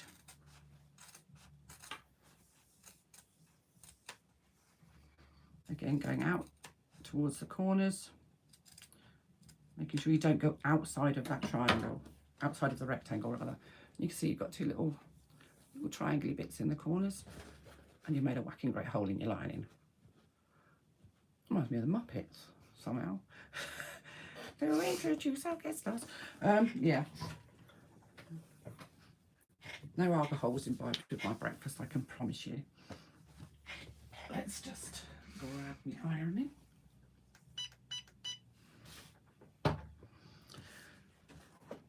So now the beauty of using a non-woven for this is that you can finger press, or you can use your tooly tool, and you can just finger press both sides of your, you can use the iron if you want to, both sides of your facing panel in towards the center. This helps you to get, oh hello, this helps you to get a really nice sharp edge on your zipper pocket aperture. So you've now folded those up, and you can kind of see that they stand up on their own. I haven't pressed them, I've just done them with my finger and with Bone folder. bone folder. That thing. The pokey thing. And I'm going to take my facing and I'm going to push it through that cut that we've just made. I usually tend to take both of the short ends through, and often, and I bet it won't work this time, once you've got the ends through, if you give them a little tug, the rest of it kind of follows. Look at that, see? It won't stay there, but it follows. And then I'm just going to, again, forefinger and thumb, I'm just going to roll that seam on the side. You don't have to do this really quickly. Taking your time helps. If you use the same fabric for your facing as you use for your lining, you'll find that if you're not as careful as you could be, it's not quite such a disaster. If you use a different fabric, and this is when you know that you can do this properly, if you use a different fabric, if you can't see any of the facing, can't see any of the different fabric on the front of your pocket lining, pocket aperture, then you know you've cracked it. So I'm just concentrating on one side at a time, and I think I've got that pretty much where it needs to be. And I'm gonna just press that one side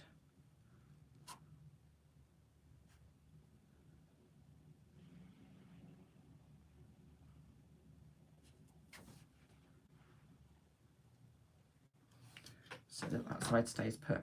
I'm going to do exactly the same on the other side of my aperture.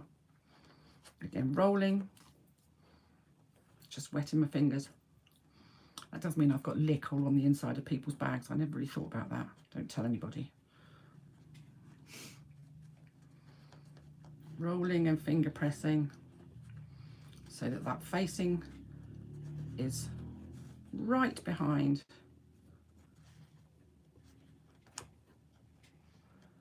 and you can't see it from the front. And what you should end up with is a beautifully rectangular aperture.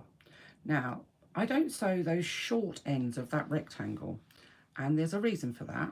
I know I've seen in various groups people tell you to reduce your stitch length down very low as you get towards the end of your long line, and then use a very short stitch length at the end.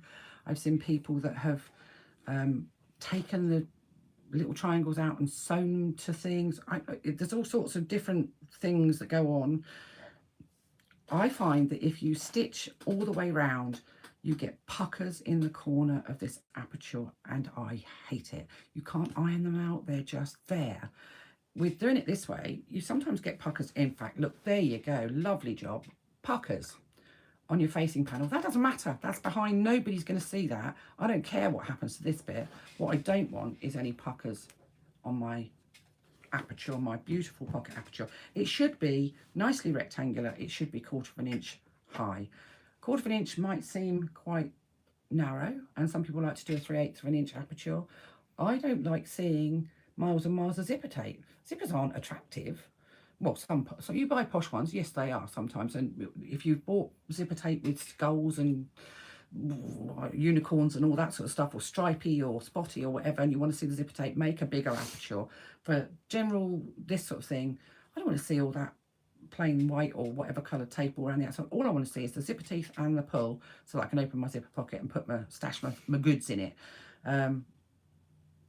If you prefer a bigger one, make a bigger aperture. 1/4 inch is, in my opinion, perfectly adequate.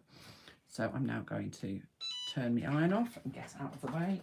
Let's put the stand over there first, then, otherwise I'll be making a mark on the top of Trudy's nice horn cabinet, and she will not be pleased with me. I'm going to pop this out of the way, and we're going to look at our pocket, the pocket linings, the zipper pocket linings. So we've got our number 3 zipper. Make sure that it opens and closes, and before you get going,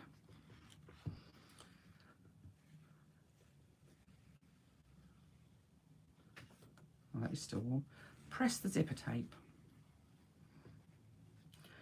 You find it's much less likely to get a bumpy wobbly zipper if you press it. You can press zippers. The only thing I will say is if you're using a metal zipper, more for you. I don't like metal zippers. I think they're just a recipe for disaster. Do be careful if you put the iron near it, because the metal teeth get really hot and 3rd-degree burns from zippers you don't need. So just press your zipper tape. It does help with keeping the zipper perfectly straight. Make sure it opens and closes. There's nothing worse than making a zipper pocket and then discovering your zipper doesn't work. You need your 2 zipper lining panels. We're going to use 1 lining panel to start with. So I'm going to take my zipper, and my zipper, as you can see, is a little wider than my lining panel. That's fine. And I'm going to lay it along the top edge. My pocket panel is right side up.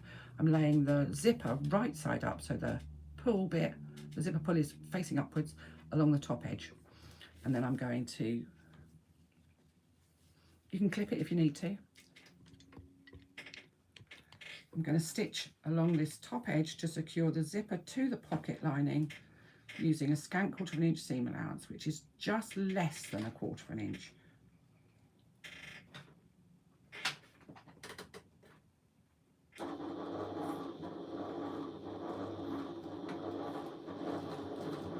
Winner says, I'm really enjoying watching this live video. Shame I can't sew along as I don't have all the pieces ready. I'll watch again. Love your teaching style. That was the lady that asked you millions of questions. I'm glad you're enjoying it. I think a lot of you, there's an awful lot of people here that haven't sewn anything with me before. Please, please, please, ladies, go and join our sew along group. Look in the files and you'll find I think there's 8, maybe even 9 patterns in there now. They've all got videos. It's not just the patterns themselves and the video, it's all free. And there's a lot of the ladies that do regular sew-alongs with me will tell you that it's not just the bag that you're making or the project that you're making. That I tend to throw, if I can think of something that I think might be helpful as I'm going, I'll just throw it in. So there's loads of stuff to learn. It's really, it's good fun, and it does feel like you're sewing with somebody else. It doesn't feel like you're sewing on your own. I'm always about, you can ask questions, ask them in the group, don't message me. And there's, I mean, the bag with no name was just huge, was it not? We did a sew along for that in a similar sort of way as to this, but they were pre-recorded videos that I just loaded sporadically over a couple of days. It was a bigger project than this, and I think we had, I'd like to say we've got more than 200 of them in the group now. A lot of people didn't sew at the time. The pattern has been there for over a year now. It's an old pattern, but it's a goodie.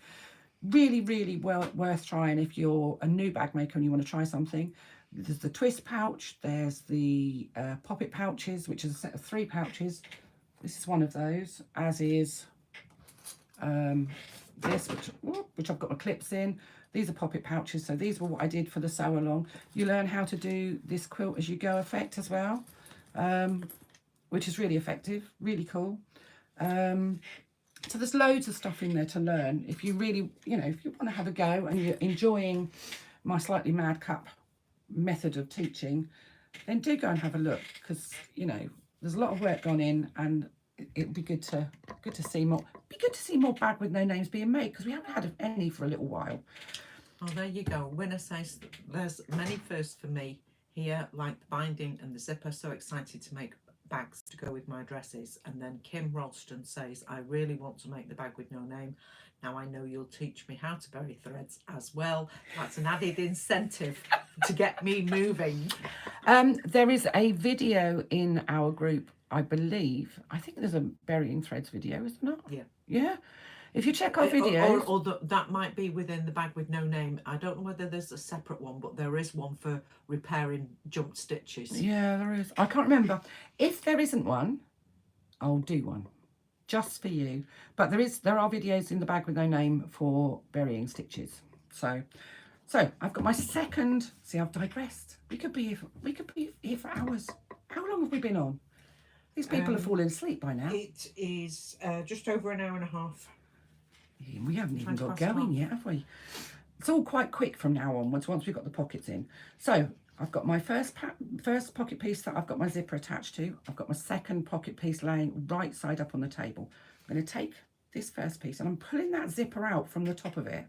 And I'm going to lay the other edge of the zipper along the top edge of that second pocket lining piece. Now on this I do use some clips because it tends to wiggle away if I don't. I'm a minimal clip user.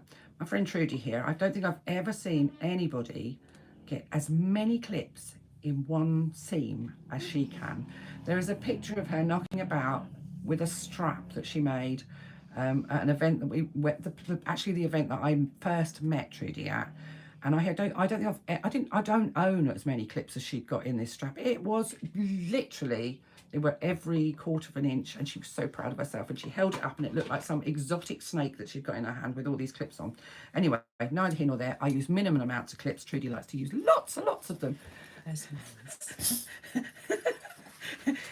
There we go. There's an example. This is Christine's pot of clips, and there's other things in there. There's a silver pen. Oh, and a hair clip, and a thimble. So it's not all clips. This is Trudy's. I mean, That's just clips. that's just clips. There's nothing else in there. This is an indication of Trudy's fascination with clips. Use as many as you feel comfortable with. I would hate to tell somebody not to use clips. It's about confidence, and I suppose because I've been doing this for a long time, I'm quite confident not to use them. Don't feel that you don't use, oh, I'm not using them, she's not using them, so I'm not going to use them. Use them if you need them.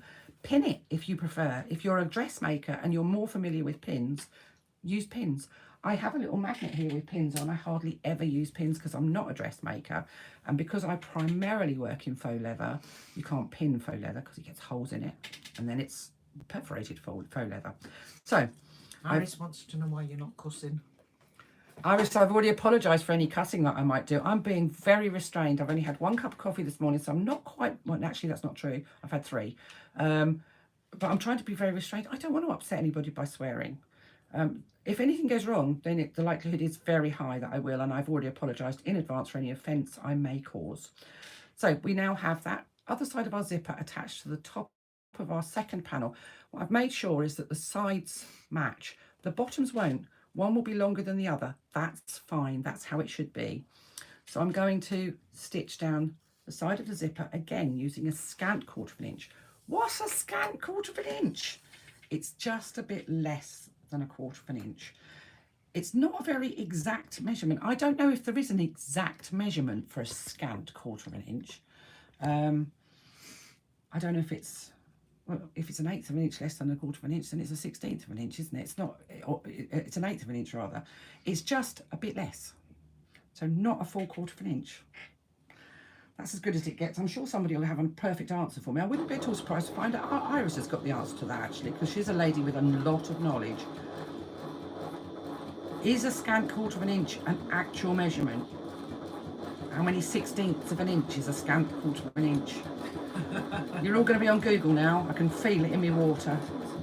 There's no prizes for the answer.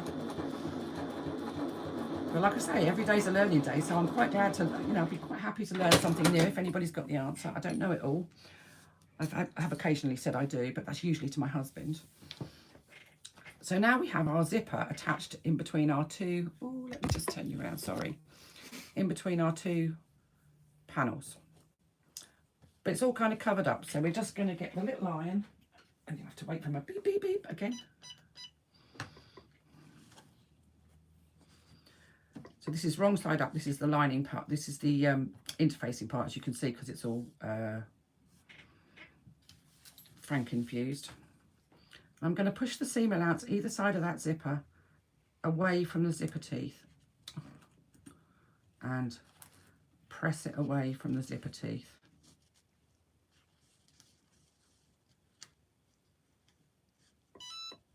Oh, now you tell me you're ready. I'm already pressing, you're too late.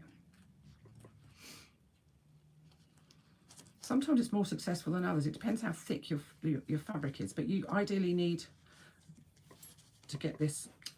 My wire's not long enough. You can press across the top of a nylon zipper, just don't keep your iron on it for like 20 minutes because it will melt. I don't usually use this little tiny thing for all of this, but it is just useful because I'm in a limited space and I thought great big iron, it's just not worth it. So you'll excuse the fact that I'm using something that's very, very small.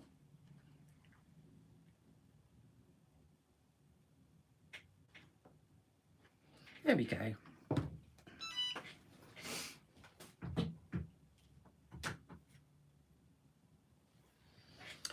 So now we have, you can see your zipper is sitting in the middle of your pocket panels.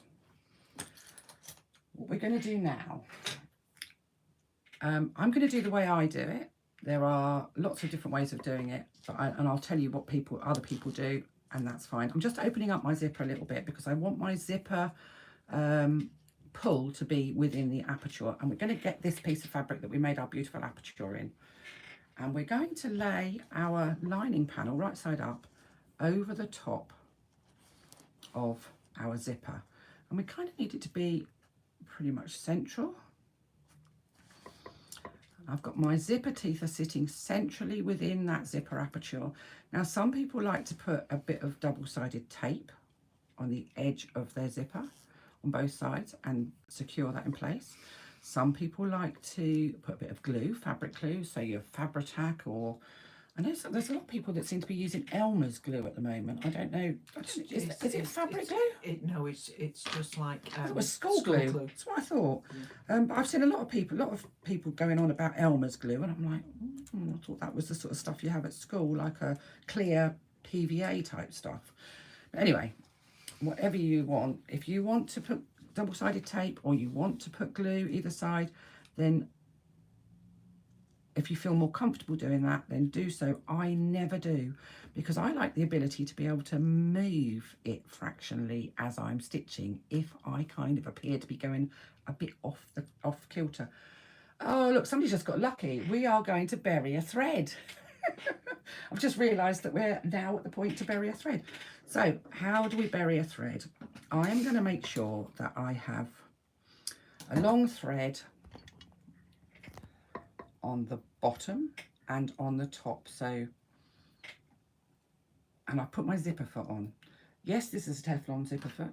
Yes, this is a Teflon foot that I've been using. I use Teflon feet all the time. Is there a reason? Just saves having to change it. I kind of like to say there is a reason, but there isn't. I'm just lazy. Because I use such a lot of faux leather, and the Teflon foot will sew faux leather, but it will sew fabric just as well. So I just keep it on because I know I'm always, otherwise I'd be changing it forever. Not worth doing. There, path of least resistance. So I'm going to stitch around the outside of this aperture, making sure that the zipper teeth stay centrally located within the aperture. I'm going to use an 1/8 of an inch seam allowance. What I'm using is not actually a zipper foot. I believe it's a cording foot, but it works very well as a zipper foot because the little hole in the foot is very close to the edge, so I can get 1/8 of an inch away from the edge of the zipper foot by keeping the foot on the folded seam, on that lovely sharp seam that we made. I can use my fingernail to make sure that my zipper teeth are staying in place. If you have a particularly bulky zipper pull that catches on your zipper foot, and it depends what style of zipper foot you've got, there are hundreds of styles of zipper foot, then you will need to open that zipper up a little bit so that the foot doesn't bounce off the zipper pull. Once you've got, if you move it out of the way, once you've got past it, you can put your needle in, raise your foot up and put your zipper back again so that you're not going to bump into it. So let's lengthen our stitch a little bit. We'll go up to a 4 and we're going to, no back stitching. We're going to bury our threads. So I'm going to stitch all the way. Norris says scant on a featherweight is 1/8 of an inch. And a lady, I think it's a lady, Giovanna says, hi, I'm a beginner just watching the video and we'll do the bag later. Thank you very much for this amazing teaching video. You're very welcome, Giovanna. That sounds very exotic. I'm assuming you must be Italian or something like that. How lucky are you? This is where she now messaged and said, no, I'm from Brentwood, or somewhere like that, somewhere not so exotic as Italy. So we get to the end, I pivot, and I'm going to just hand crank over this bit because we're going over the zipper teeth. Now these are plastic zipper teeth, but they still sometimes will break your threads. So just going over, hand cranking, you're able to kind of feel the resistance when you get to the teeth.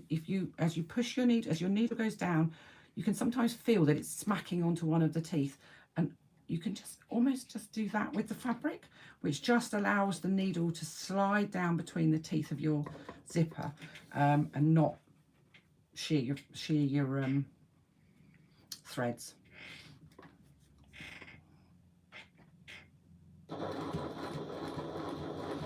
So we're coming back along the bottom edge.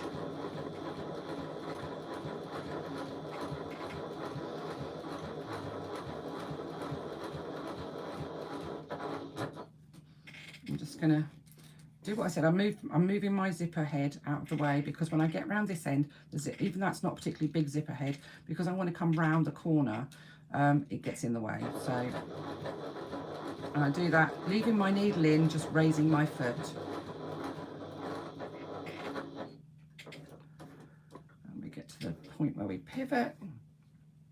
And again, I'm going to hand crank over that zipper. It's actually easier this end because the zipper is open as opposed to closed, so you've got more options to go between the zipper teeth. And then I'm going to come back on myself. And what I want to try and do is land in the first hole that I stitched. It's a lottery, and I reckon 50% of the time I land back in that hole. The other 50% of the time I'm there or thereabouts. I was there or thereabouts. So I'm just going to pull my work out, but I'm not using my thread cutter. So I've got long threads. And what I've got now is 2 threads. So one is where I started my stitching. Sorry, just move you around. One is where I started my stitching and one is where I finished my stitching. And I am going to take a self-threading needle. Those of you that have worked with me before will know that these are something that I just love. Self-threading needles. We did a post about self-threading needles, and there are 2 different varieties. Some of them, I can imagine there's some people that are sitting there going, self-threading needles, what is she on about? My mum used to call them blind man's needles. Never known a blind man or a blind lady that was able to sew, because where would you know, how would you know where you were sewing? I'm pretty sure it's possible, but I just don't understand how that would work. But self-threading needles, there's 2 types. Some of them you can push the thread in from the top of the needle, and some of them you can push the thread in from the side of the needle.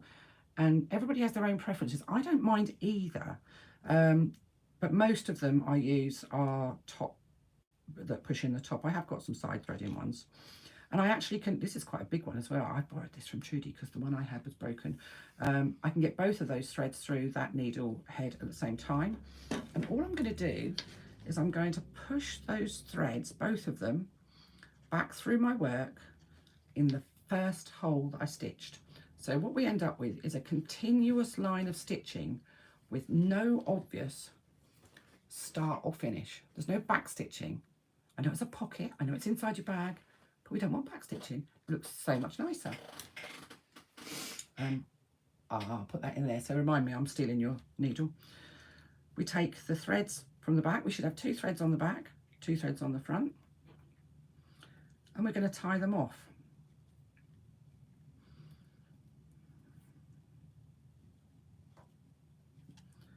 Do 2, maybe 3 knots. You don't have to do hundreds. You don't need to tie it in a bow.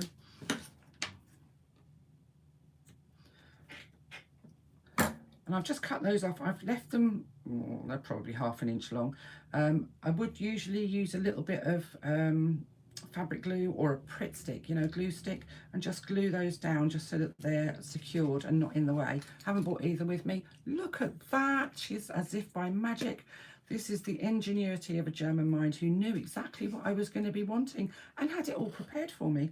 Iris, you said she'd be invaluable, and she blooming well is. So I'm just using a little tiny bit of glue stick, and I am home and office, eh? Oh, That's from Pound Shop. way to go. And that just gets those little tiny bits of thread end out of the way, so they're never going to bother you again. You won't see them. Everything's fine. So now your zipper is in situ. Now what I should have said before I did this was my zipper pockets were laying down so that my zipper was closing on the left hand side.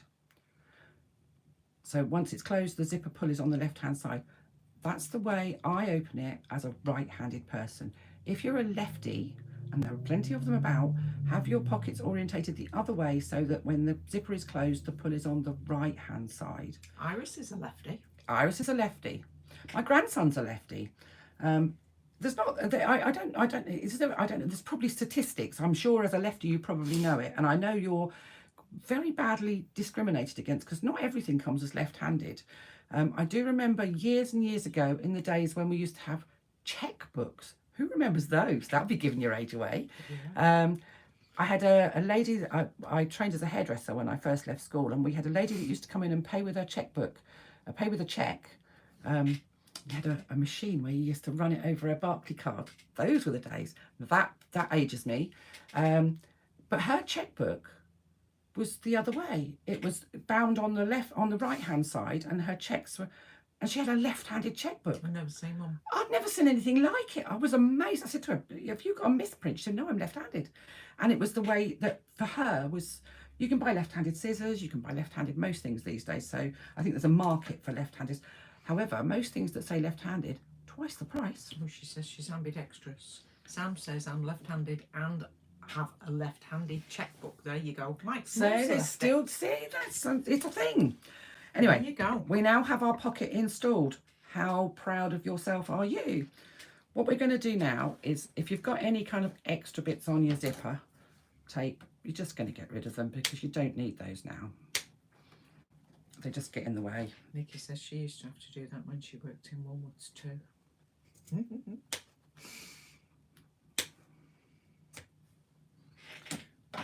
Woolworths. Now there's a thing of the past. Another blast from the past. I liked Woolworths. Used to like to pick and mix in Woolworths until I got told off by a gentleman who said pick and mix is not for eating in the shop. One for the bag, one for me, one for the bag, one for me. So we now have our pocket in place, and we have these 2 pocket lining pieces sitting behind. We're going to pull the 2, I didn't do that very centrally, did I? I'm going to pull the 2 pocket lining pieces down towards the away from the magnetic fastener. You'll see that one is longer than the other.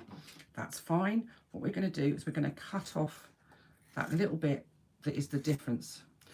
Now I could make 2 lining panels that are different sizes so that they are exactly the same size when you do it, but you can bet your life you'd put the wrong one on the wrong side. I know I would. I've tried it, and I've done it many times where I've put it on the wrong side. I end up having to cut 1 inch off. This way you lose 1/4 inch. It's wasteful, but it's not the end of the world. Need my iron again. At the bottom of these pocket panels, we're going to make a small fold.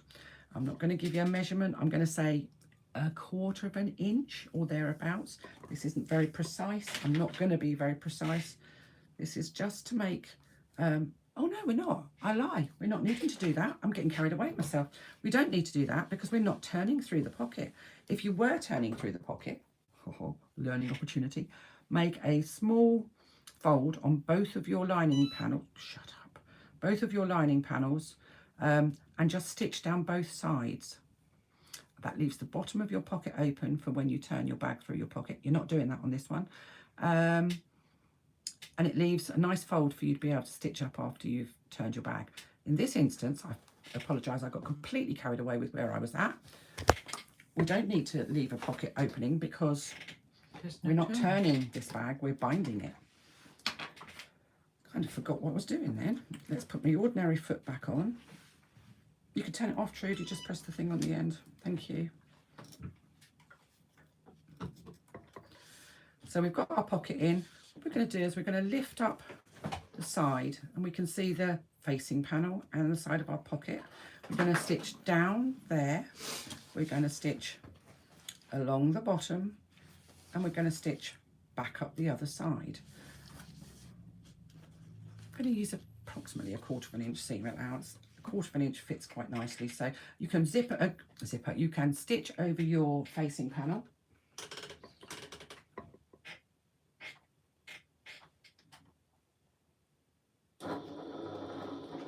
So a couple of back stitches at the beginning just to secure my threads. Whoa, that'll be the metal bit on the end of the zipper. It doesn't like that, and I can't say I blame it. So I'm just... Be careful if you've got a metal bit on the end of your zipper, because your machine will make that noise. You see, this is real sewing. That's what happens. Just as well I didn't break a needle as well. That would have made me look really incompetent, wouldn't it? But never mind. We all have these things happen. So we're going to stitch along the bottom.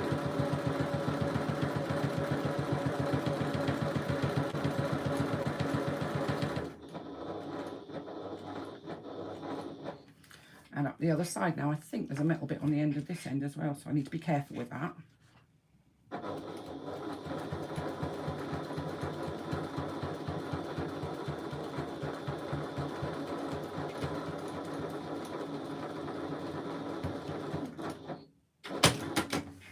There we go.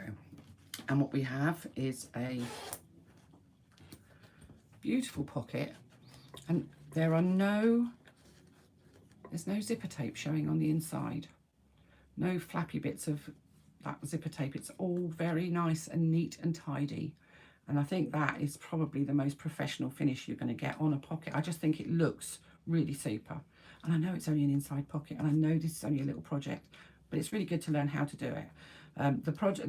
The video that we've got in the main group shows you this method. It also shows you another method which does have an exposed zipper tape. It's just as effective at making a pocket, it just doesn't look as professional inside. Hey ho, there we go. So that's your lining complete. We're on the home stretch now. So if you've quilted, you then need to cut your panels out, and you can either use a quilting ruler or you can, I've got this slightly wonky and I'm not quite sure.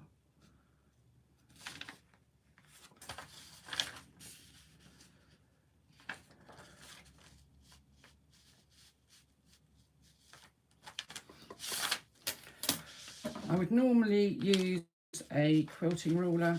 I'm going to use my scissors because it's just as easy when I'm sitting down.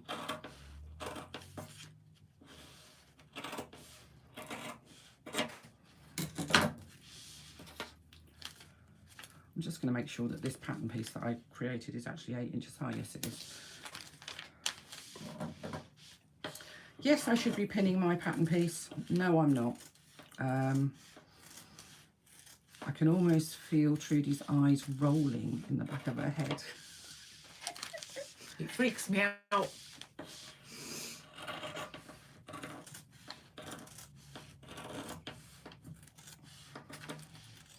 But a lot of you will use scissors because not everybody likes a rotary cutter.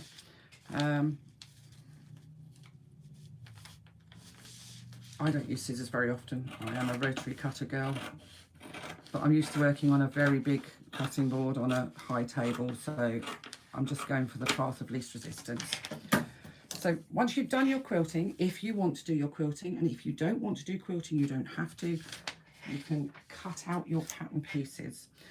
Once you've cut out your pattern pieces, you're going to, well, if you've quilted, then it's already attached to your foam. If you're not quilting, what you need to do at this point is take your exterior panels, lay them onto your foam and sew baste around the outside. What is sew basting? It's what we used to call tacking stitch. When I was at school and we were making an oven glove, we had to tack everything, hand tacked. In this instance, we're not hand tacking anything. We're going to turn our machines to the longest stitch that they've got. This one goes all the way up to a 6. We're not back stitching anything. We're just going to stitch round the outside using about 1/8 of an inch seam allowance. Don't go wild and do a great big wide seam allowance. All the way around the outside to secure our fabric to our foam.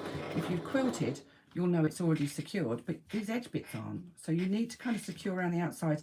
It helps to keep the fabric nice and taut when we do the binding. If you don't do this around the outside, sometimes you get kind of puckers where where the fabric moves. So just sew basting around the outside is a simple stitch, a simple step that doesn't take very long and helps to keep everything kind of nice and tidy.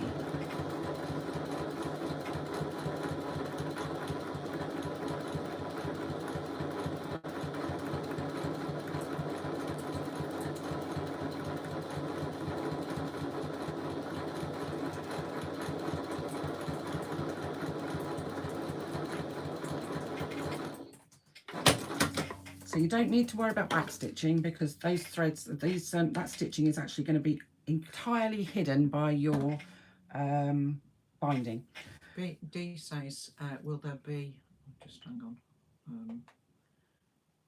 can't move that out of the way, ignore. D says, will there be somewhere a tutorial on making the binding? Mine went off all angles. She obviously didn't cut it accurately. There is a video in the in the group for bias binding, isn't there? There's a document in the files for bias binding. Yeah. When you say yours went off all over the place, is the video, the beginning of this video, of this live, shows you how to make the binding. You should be able to watch it. You can play it back later on any time, and you can go to the bottom of the screen and move the little dot that's on the bottom of your screen back to the left. The binding wasn't the first thing we did, was it? Wasn't far off the first thing, but towards the beginning of this video is binding. So yeah, you should be able to do that. There's also a document in the files in the main group that gives you written instructions on how to make binding. I can't remember if that document gives you the measurements, but the measurement is 2 1/4 inches, 14-inch square, and you get 4 2 1/4 inch strips from a 14-inch square, which gives you, I think it's about 72 inches of binding altogether. We only actually need 56 or thereabouts for our bag, but we make a little bit extra because we have an overlap for joining it properly, because having made our binding and mitered all of the joins, we are going to miter our join when we finish our binding. I'll show you how to do that. And it's always good to have a little bit spare just in case you cock it up, because, you know, these things happen. So our second part of our, we'll have joined our, have I basted this bit yet? So that's my 2 exterior parts are completed, and I've basted around the outside of them all. I did this one yesterday. But now we need to put that second half of the magnetic fastener in, because the marks that we've got, do you know what, I was just going to say that's magnetic, but that's the magnet, isn't it? Jesus, goodness me. We need to figure out where we're going to put our magnet. Easy peasy. Take your lining, lay this exterior piece on it, and I know it's got nothing extra on it. Pull this over. Don't make it so tight that there's you know, you're literally pulling it over. Allow a little bit at the top. Lift it up. Bob's your uncle. I've got my finger. I'm just able to. You can see that. That's where the magnet is. So I'm just going to pop a little dot there. I'm going to take that out of the way. And we're going to follow the exact same process to fit this half of the magnet as we did the first half. So I need my craft knife. I'm going to lay the washer on there. I'm going to make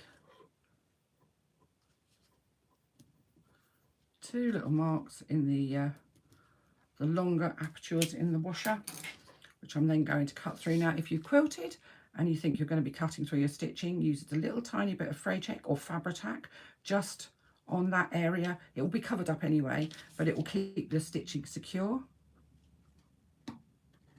Just use you'll be going through the foam as well, so you just might need to make a couple of swipes with your craft knife or your whatever you're using, and I just like to poke the blade through to make sure that it's actually gone right the way through. Some people like to put Fray-Check on anyway. I never do, and some people put glue behind them. I've never done that either. I use Fray-Check, not glue. But I've seen people glue them down. I'm not sure what the purpose of it is. So push the prongs through, and there we are, poking out on the other side. Pop your washer on, push it down, prongs out. I did once make the mistake of saying legs out and realised that that probably wasn't appropriate. A little bit of duct tape. Job's a good one. Look at that. Perfect, perfect. So, having put that in, we're now going to... No, we're not. We're going to do it the other way around. What are we doing? We're going to lay our lining piece and our exterior piece so that they're wrong sides together. So the foam is sitting in the middle. Okay? We're going to...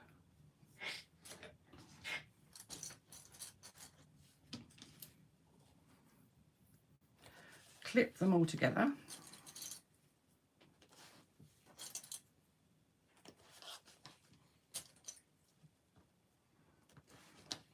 Right, who remembers where I put my binding? Are you with me? Oh, where did she put the binding? It's behind you. It's like joining a panto, isn't it? So here is my binding. The first thing I'm going to do is, obviously we've got that angled end on there, is I'm going to cut that off.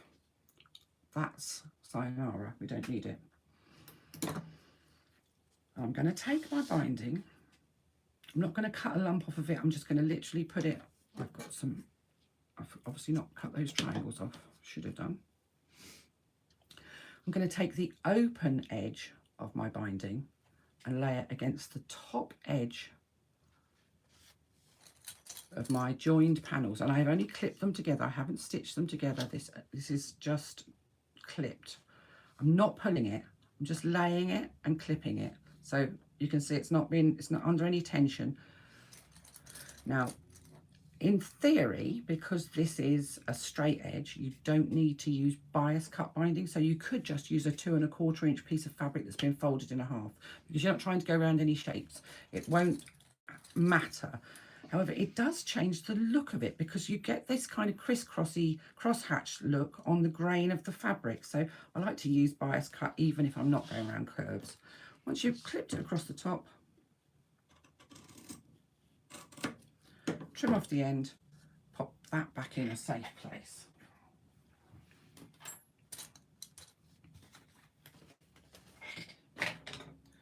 Now we're going to stitch across the top here to join the binding, the exterior and the lining panel together using a 1/4 inch seam allowance.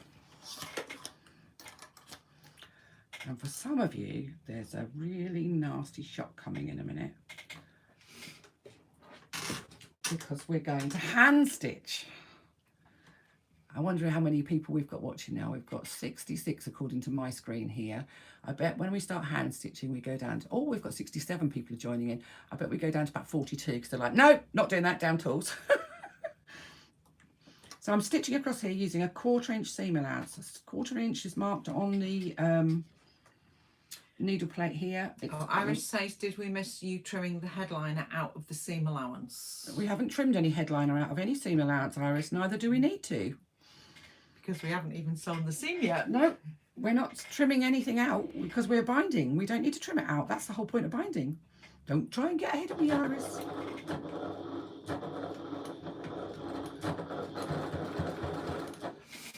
Just going to move that. So we're stitching across. I'm back stitched a couple of stitches at the beginning to secure my stitching.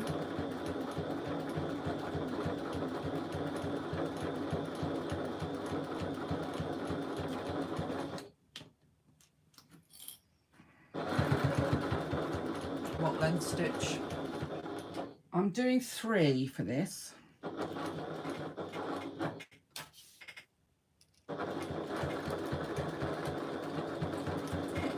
Couple of back stitches, and there we are. Look at that. Now what we're going to do is we're going to pull our binding up, we're going to fold it over, and we're going to use clips. You need to kind of give it a bit of, be quite firm with it, don't be lily-livered. It should match up with your stitches. It should match up with the stitching that you've just done. Now, I know a lot of people will say, well, can't I use ordinary bias binding? You kind of can, but the finished effect is not nearly as good. And the reason why is because bias binding doesn't really take into account something called turn of cloth. And I know I've mentioned it before in some of the videos, and I'm pretty sure some of you have glazed over when I've said it. There's this, if you look at how thick that is, that's, I mean, this foam is about 5mm thick. Now I know it's been compressed a bit because it's been stitched, but I've got 1, 2, 3 layers of fabric on that side, 1 layer of fabric on that side, 2 layers of interfacing, 1 on the lining, 1 on the exterior. So we've got 1, 2, 3, 4 layers of fabric, 2 layers of interfacing, plus 5mm of foam. Even compressed with stitching, that is... It's a good 1/8. It's a good 1/8 of an inch, probably more. If you use an inch wide, something that's an inch wide, which bias binding is, because it doesn't come in an inch and an 1/8. It comes in an inch, 1/2 inch, 3/4 inch measurements. It doesn't come in 1/8 of an inch measurements. When you pull your bias binding over to the other side, it doesn't take into account that bit that's coming over that thickness at the top.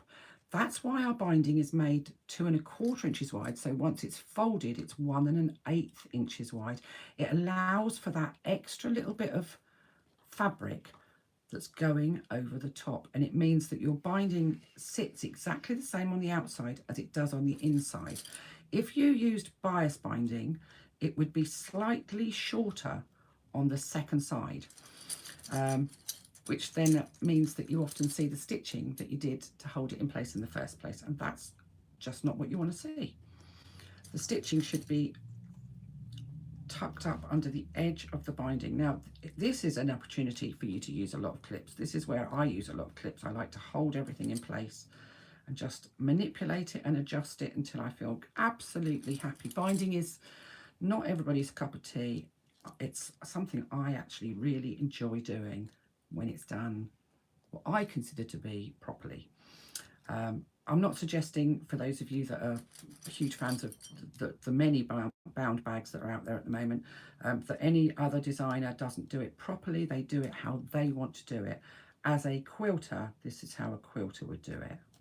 So I'm taking a quilting technique and applying it to bag making.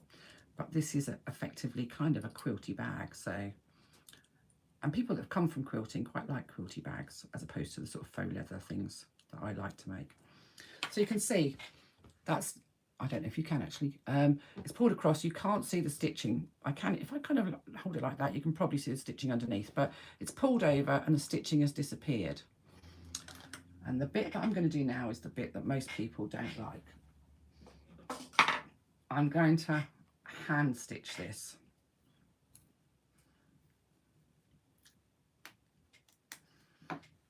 Yes, I did just use my teeth to break that thread. So I'm going to use a self-threading needle. I'm going to pop a knot in this end. And I find this incredibly therapeutic. And some people find this absolutely horrendous. So I'm going to start by just going through from the back of my binding, just to kind of secure my stitching. And this binding, you can see it's just kind of a little bit outside of the thing. Nobody will see that bit because that will be bound, but I'm just doing a stitch or two to secure my stitching. Now I'm lucky because I've got fingernails. I have just chopped them off though because they were getting a bit long. But all I'm going to do is a very simple,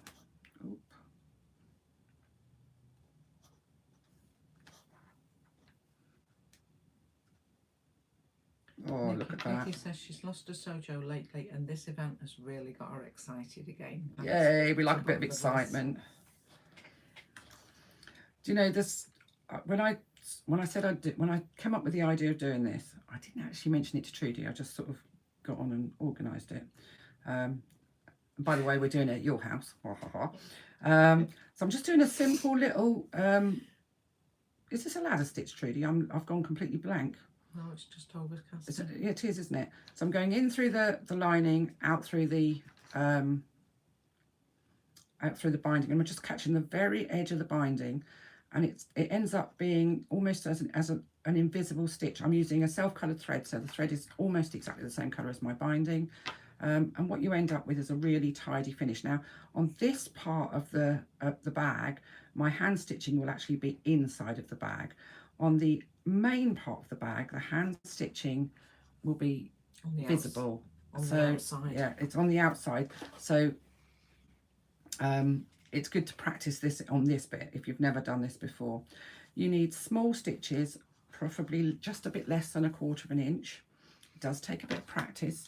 If you're concerned about pushing things through, you can use a thimble. I have a little, I don't like ordinary thimbles, I've got big fingers. My husband says I've got rugby players' hands. He's probably right. But I use I don't know what it is actually, but it's a thimble sort of thing, and it just helps to push the needle through. When you've interfaced fabrics, it does make it tougher to hand sew, but it does, if you interface the fabrics, it makes it easy. It makes the bag more structured, and that's what we want. We don't want a floppy bag. Nobody likes things that are floppy. Keep your filthy mind in place there, Iris, thank you. So we're going to just hand stitch. Now, a lot of people say, oh, I can't do that, I can't hand stitch, I've got arthritic fingers. No, she's asking too much of me. It's possible to machine stitch. I don't like machine stitched binding, but if you can't for whatever reason hand stitch, or if you just think I'm just not doing that, you can machine stitch it. I don't personally think the finished look is as professional, but I'd rather see a bag that's finished with machine stitching than not see a bag finished at all. So don't feel like you've got to do this. Don't feel shamed into hand stitching. Try it, unless you've tried it before. We've done this before with when we did the crap caddy sew along. For those of you that are new to the group that have joined this and have no idea what that is, we did an event. Was it this year? I think it was this year, wasn't it? Yeah. Where I designed a pattern, set up a group a bit like this. People joined, they knew what they were making, but rather than making them for themselves, we did a swap. So everybody was allocated a partner, and they did a swap. They made their item for the other person. So there was lots of exchanging of, oh, Mine's here. I like blue fabrics, or I like pink fabrics. Oh, look, Trudy's got hers here. This was the large one. What we had in the swap were a small and a medium-sized caddy. This is the caddies. These are the caddies. This is without being to confuse you. There were 3 caddies. There was a small, a medium, which is what was given in the swap and then I later released a pattern with the small, medium, and this is the large, and then there's a lid that goes with it, and they stacked together. Now these were quilted, so there was a lesson in quilting to be done. These were homemade binding, all bound on the inside, and lesson in, I mean, I wish you could see this. I haven't seen these in the flesh. Trudy's stitching is just exemplary. She puts me to shame. She could sew me under the table, hands down, all day long. Makes me want to go home. Anyway, she likes to hand stitch, and I know Trudy gets sore hands, so I know that that's a challenge for her. Thank you, Trudy. They are beautiful. And I know some people just can't do it, won't do it. So don't feel like you have to. This is the bit that takes a bit of time because you want it to look tidy. So I am going to finish this side, and I'll carry on with making the rest of the bag. What I probably won't do is show you is sit here while I hand stitch the final binding, because there is a bit of binding, well, there's quite a lot of binding to hand stitch around the outside of the bag, and that could take me ages. So unless I shall probably need a wee by then, or something to eat, so unless we'll be fading away. So while I'm doing this, anybody got any questions? And you can ask me questions about anything now, because I'm just doing this. I'll be another 5 minutes or so. So if you've got a question, ask away, and I'll answer whatever I can, if I can. I'm sure people have got things they want to know, and you can ask about anything, whatever you like. Sewing, me, life. Oh, did anybody hear about Robbie Coltrane? Oh yeah, if you're Harry Potter fans, well, Robbie Coltrane passed away yesterday. I liked him in Cracker. Yes, Yeah, that was excellent. I thought that was good. He was a profiler or some I think they call them profilers now. I don't think he was then, but he was almost a sort of a psychologist and a criminal profiler, and he worked with a very pretty little female detective with wonderful red curls, Yes. who he called, her name's Penhaligon, he called her Panhandle. And it was a brilliant psychological thriller police thing, probably Don't know when it was early originally 2000s, on. something like that. But he was also the Hagrid, the giant in Harry Potter. Not that I know this because I've seen any of the Harry Potter films, because I actually haven't. But a very talented man, passed away quite young, 72 I think he was. Yes, I think in Cracker he referred to himself as an imperfect sex god. Yeah, that sounds right. That sounds about right. God. Yeah, I know a lot of men that would refer to themselves as that. Let's not go there. So are we all this, what's going up? Nikki says, loved Cracker, rest in peace, Robbie. Yeah, I liked Cracker. There again, that gives away your age, doesn't it, when you remember programmes from the past like that. Just popped up on my news feed. Mind you, I had something on my news feed the other day that told me Roy Castle had died, and I thought I could have sworn that was 20 years ago, and it was. So, you know, you can't always guarantee that what comes up on Facebook is actually real. You need to double check in the real world of internet. Go on BBC News.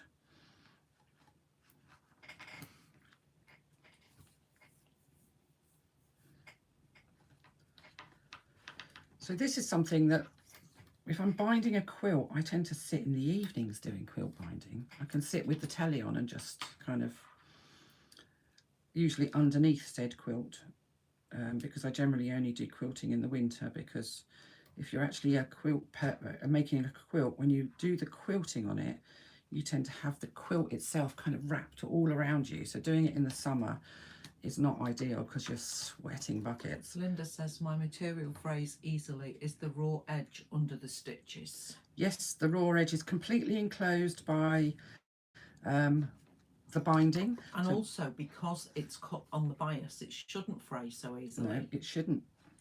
It shouldn't fray. It's the edges of your fabric. So here, this bit inside might fray. They shouldn't do if you've interfaced them. They should be fairly stable as long as you've cut on the grain. You sometimes find it depends what fabric you're using. If you're using decent quality cotton, then it shouldn't fray. If you're using really cheap or loosely woven, and some of the some of the Aldi fat quarters, not all of them, some of them are good and some of them are really insipid and quite loosely woven, will fray quite a lot. It is difficult to gauge if you're, and you may well be using upcycled fabrics, which does sometimes mean you just don't know what the fabric content is. But all of the raw edges will be completely enclosed by the binding, and I would always suggest that you use a reasonable quality woven cotton fabric for your binding, because although it is possible to bind in thicker fabrics, take my word for it, it is not for the faint of heart. You do not need to have any kind of arthritic joints in your hands to bind in anything other than cotton. I did the bag that's the sample bag that's on the pattern first page, and I used denim, and I will never ever do that again. Seemed like a really good idea until I was halfway around and I was like, that. It took me ages to bind it because I'd had to do the hand stitching in small bouts because it was just so tough to do. It isn't easy to hand stitch through the interfaced fabric, but the interfaced fabric makes a difference to the structure of the bag.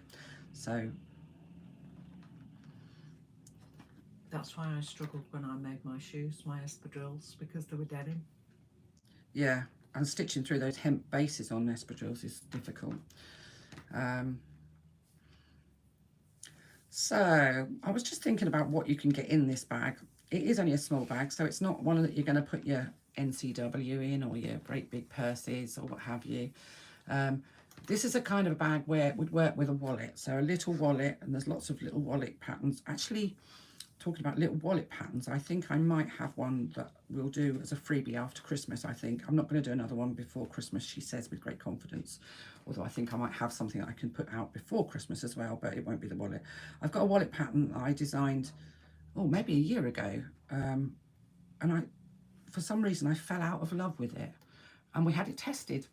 I just fell out of love with it, so I never released it, so it's just sitting on my computer. There's no videos, so I'd have to make some videos for you.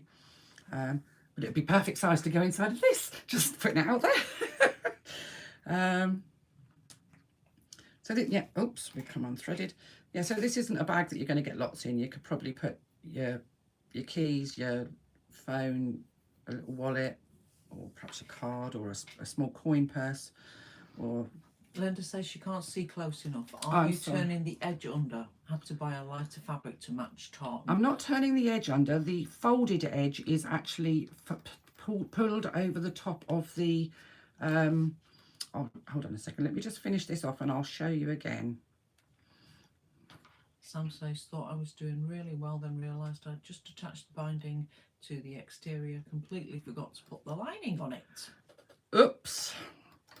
You can, you can actually re-stitch over that line of stitching. Put the, she says, yeah, put the lining on and just re-stitch over that line of stitching. You don't need to take your binding Linda says, off. can you show your hand stitching closer to the camera, please? Yeah, I'm going to do that in just a second. I just want to finish this stitching off. So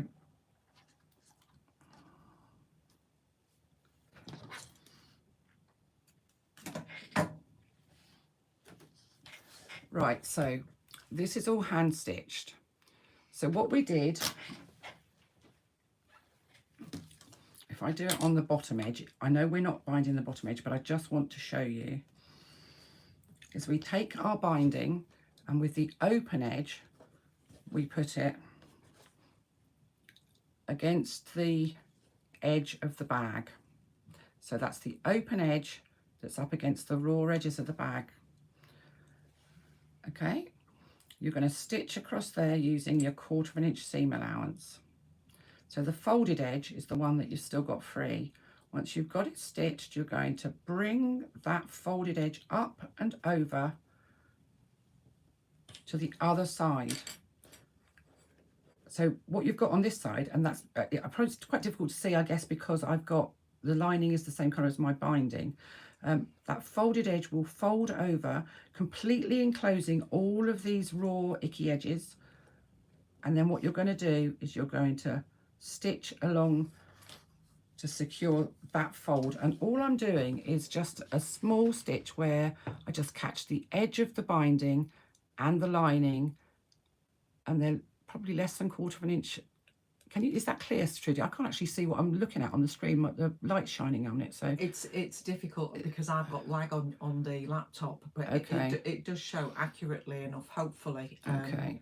For Linda, Valerie says she's now wondering if a slip pocket is on upside down. So does that mean that you've got your slip pocket on the front?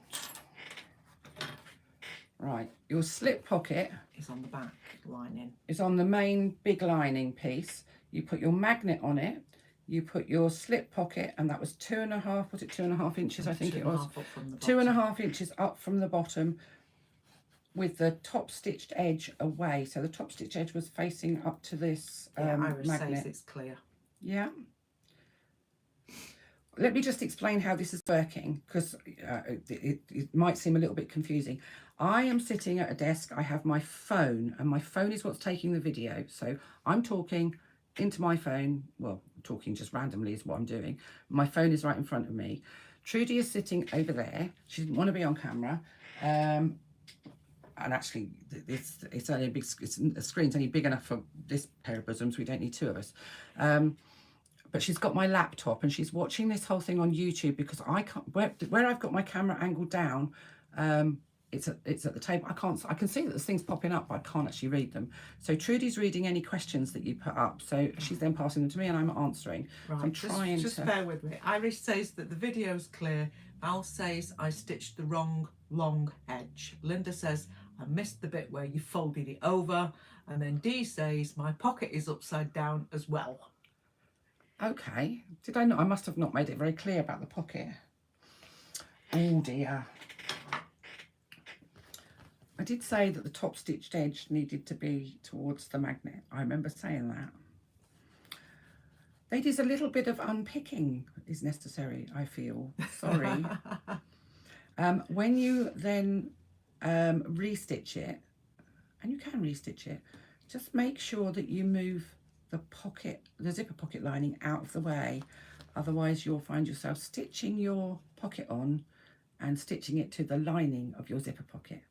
It's savable, it's easily savable, and I do apologise if I haven't been very clear. I tried really hard, clearly not hard enough.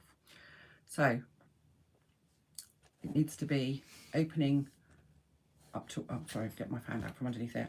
The top opening needs to be towards the zipper, which needs to be towards the magnetic fastener. I did say that. I'm pretty sure I said that. I will go back and check later. So now we have our front piece with the lining attached and our stitching. So we've folded our binding over the top and we've stitched on the inside. Okay. Yes, Dee says I still think it's really good. Carry on. We learn more from our mistakes, and every day is a school day for me. I agree. I love it. It's I all agree. great fun. And the thing is, when you make a mistake like that and then you rectify it, it reminds you the next time you go to make one. I've thrown needles all over the floor. Oh God. I hope the cats I'm don't just come gonna upstairs. pick them up. Sorry if that then gives everybody a bird's eye view of my backside. There you go. Right. Now at this point, now we've caught up. It's everybody. Now I've finished my bit of binding, so I'm going to carry on. I'm up here to have a little tiny bit extra on the edge of this. I'm just going to chop that off. At this point, you can, if you want to, baste around the outside of this just to secure the lining to the exterior. If you're not sure what you're doing, baste it. I'm not going to, just because I just want to move on, get on to the next bit, because the next bit's the fun bit. So we have our exterior panel and we have our lining panel. And you have to decide how you want your exterior panel to go. This top bit that's got the magnet on will be the flap. So for me, I'm just going to kind of audition it to see which way I want my exterior panel. And I'm not sure I like it that way, so I might have my exterior panel. That, I like that better. Yeah, that's much better. We like that.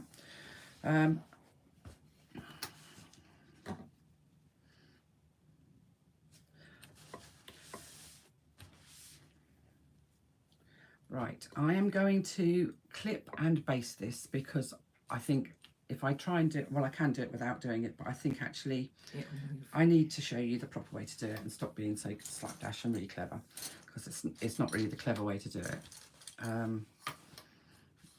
So I'm basically clipping my exterior panel and my lining panels together, and they're wrong sides together, so that my lining is facing outwards, as is my exterior. Do not put them the other way, because if you do, then you'll end up with the back of your lining on the inside of your bag, which won't be great. They should all fit together nicely.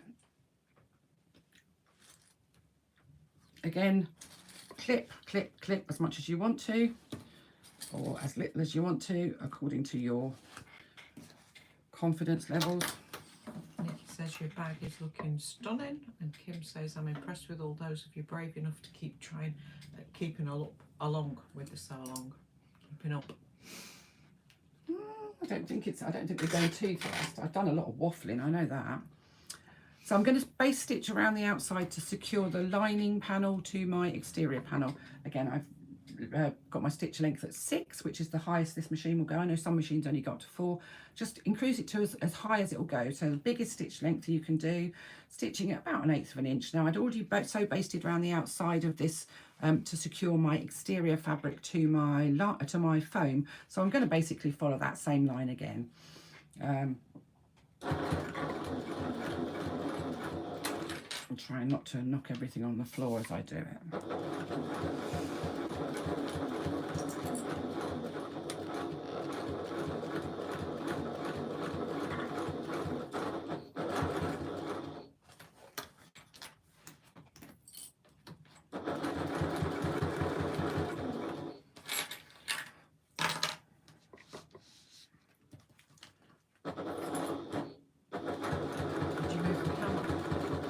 Oh, I didn't move the camera. Sorry, peeps. So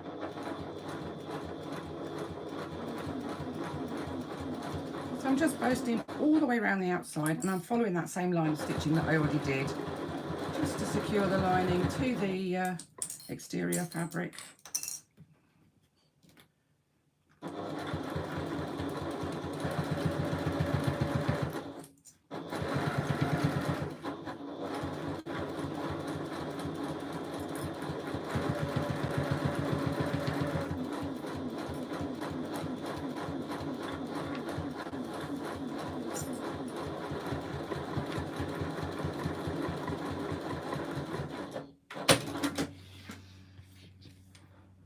And I've got a bit of fraying, so I'm just gonna, that's because this is curtain fabric, so it's a looser weave. It's a bit like almost like a cotton twill type canvasy stuff. This is actually older than me. It's 1964, this is. I love it. I've quite a collection of vintage fabrics. So I'm just taking off the fray bits, and if I've got any bits of lining that appear to be just overlapping, and sometimes you do, you get an odd little bit, because no matter how accurately you cut, as you press and you interface and you manipulate your fabric, it changes shape. It happens. It would be nice to say, oh no, my fabric never changes shape, I never have any overlappy bits. I'd be a liar. Right, I'm going to stitch around the bottom of this because I'm going to show you properly. I'm not messing around. So I'm stitching again 1/8 of an inch, basting stitch, no back stitching, just around the outside to secure the lining to the exterior.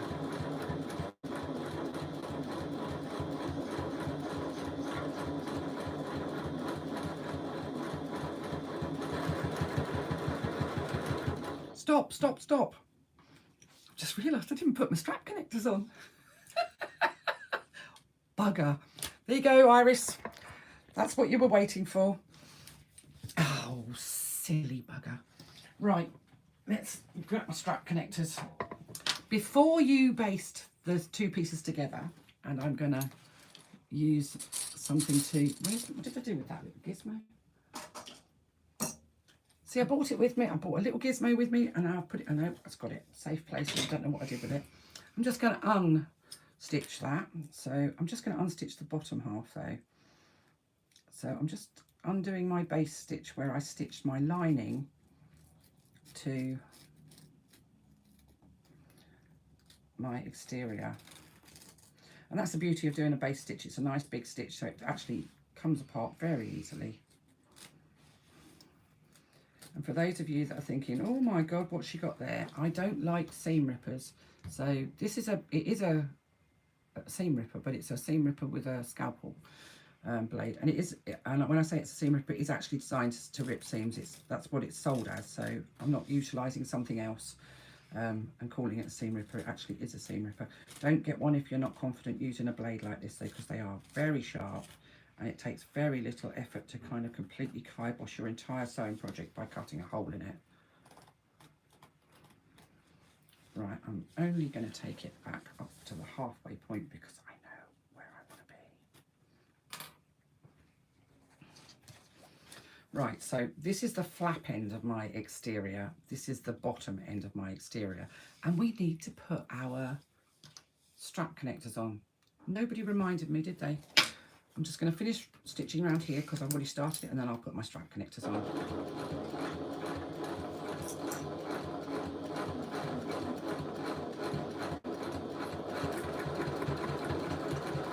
Iris said that's cheating. I'm assuming she means using the scalpel. What's cheating, Iris? I would never cheat if I don't have to. Well, I would never cheat if I thought I was going to get caught. It's more to the point. Right, pretend I haven't already got my lining half sewn on there. Just pretend we haven't done that. Just forgive me for being a bit too previous, because that was a bit previous. We're going to take our strap connectors. Now, I've made mine out of fabric. If you've made the ones that are shaped, on the pattern, they look a bit like a squashed egg.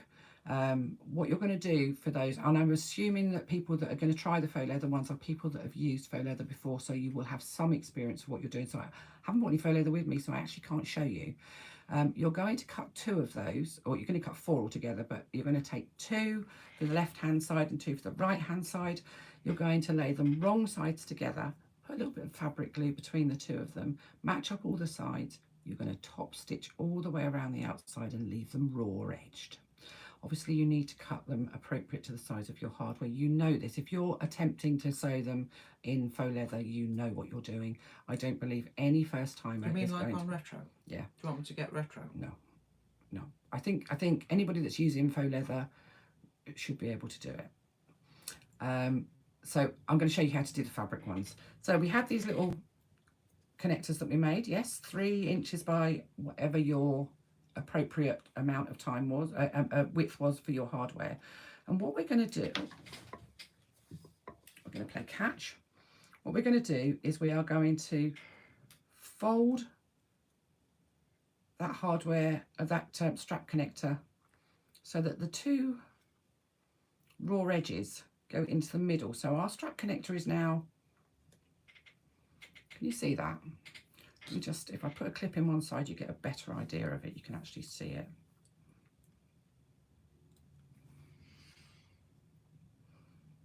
So rather than folding in half, what I've done is, you can see it's folded so that the join is kind of halfway across the back, and what you've got is a nice little rectangle. Okay, now we know that the front of our bag is 8 inches tall, so we need to sit these just below that. We don't really want the connectors poking right out over the top or sitting on the curve that goes over the top of the flap, but neither do we want them too far down, because if we put them too far down, the bag will tip forwards all the time. So I like to use an inch ruler. I like to put them fairly close to the side. This is really very much personal preference. You can put them further in if you wanted to. You could put them 1.5 inches or even 2 inches in if you felt you wanted to. I like about 1 inch works for me. And for this size, I like to have the top edge, so the top edge of the strap connector, so that's the fabric bit, sitting 7 inches away from the bottom edge of the bag. So if I put a ruler there that's 7 inches to the bottom of the bag, so that's the, I don't know if you, yeah, you can see that, that's 7 inches, and my strap connector is sitting with the top edge of the connector, not the hardware, on that 7 inch mark. And if you're going to use rectangles, then that's fine, that works as well. If your D-rings are really long, and I've got some that are quite small, but they're really tall, you may need to bring it down a little bit further. You don't really want them hanging over the top of the bag. So 7 inches works really well. So these are, I'm putting these 1 inch in from the side and 7 inches up from the bottom. And I'm going to do the same on the other side. And let's move my clips. Now, if you wanted to, some people like to glue them first. Pull your camera over. Oh, let's move the camera over. And what I'm going to do is I'm going to stitch underneath the hardware, down, across and back up again. So I'm going to create a square. Now, if you want to put a zipper foot on and get really close to the hardware, then do so. If you want to, some people like to just go across and not do up and down. I like to go across. Oh, basting stitch, a size 6, that's way too big. Let's get back onto a sensible. I'm making a pig's ear of this. So, I like to go across.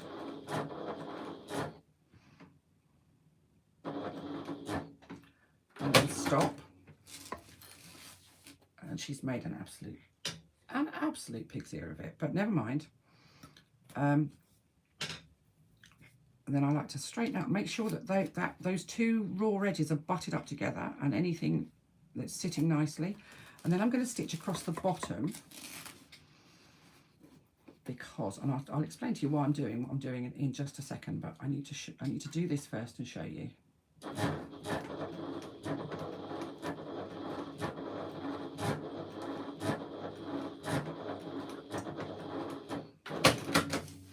On a really small strap connector like this, and you see this on a lot of patterns, and I haven't finished this, I will finish it in a minute, they'll tell you to go across, down, there and up. Sounds quite reasonable. If you start here and go across, when you turn and pivot, your foot is sitting, the back of your foot is sitting on this hardware, and you invariably get half a dozen skip stitches as you go down because your foot is at an angle. I hate it. I just hate it. So for something, a simple fitted strap connector like this, what I prefer to do is to go across, and then come up from the bottom, up towards the hardware, up from the bottom and up towards the hardware. You still get a triangle, a square of stitching, but what you don't get is that business where your foot's gone on the hook because the back of the foot is sitting on the hardware. Now that does depend on how thick your hardware is. I have got some D-rings that are almost flat. Don't like them, bought them in error from China, never used them for anything, but actually they'd be really good for being able to turn your foot. But if I try and show you, I don't know if you can see close, this doesn't lift very far, does it? This there you go. If I don't know whether the camera needs to move. I'm not sure you can, but my foot is now literally off. If I put that underneath there, you can see my foot is actually completely, can you see it or not? I'm going to take you out of the stand, so sorry you're going to go a bit funny, but I really need you to see this. My foot is sitting on, this is my hardware, the foot is sitting on the hardware. My next stitch would be the next one that goes down. My foot is not even, it's not even on the fabric because it's sitting on top of the hardware. I am going to get skip stitches. Can you see? I can actually get that blade right the way underneath there. There's an 1/8 of an inch between the foot and the fabric because the Julie foot says, is the connector on the front panel or the back? It's on the back panel, on the large panel, the one that I just sewed the lining to in a bit of enthusiasm. Your close-up isn't down enough. My close-up isn't down enough. So I'll do it again. Because my foot is sitting on that hardware, can you see that? I can literally get, yeah, that's better, that all the way underneath there. My foot is an 1/8 of an inch away from, I can even get my finger underneath. My foot is an 1/8 of an inch away from my fabric, so I will get skip stitches, which is why I don't do that stitch across and then down and up and stitch across. Even if you start down here, you're still going to get to a point where you have to come down one side with your foot on your hardware. Now, I've never found a way to do that without having that foot raised, and using a hump jumper doesn't work. It just doesn't work. So I stitch across the top and a stitch across the bottom, and then I will come up towards the hardware to do the sides. So that's what I'm going to do. I'm going to put the phone back on the stand because I can't stitch with one hand. I need to put you back on the stand. I'm really sorry. Do you want me to hold it? No, it's fine. I just... Sorry. Oh, there we go. So let's remove that. Oh my God, I'm throwing everything on the floor. I don't know what's well in there. Don't worry about it. It's just, we'll get it now in a minute. So I'm going to sew from the bottom of the connector up on both sides. Thank you.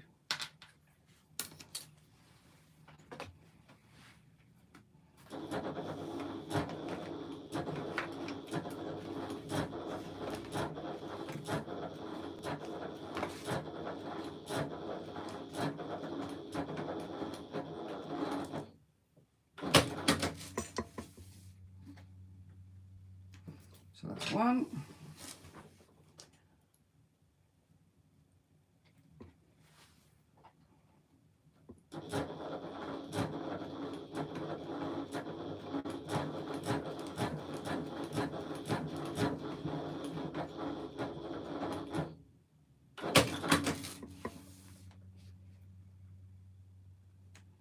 And two.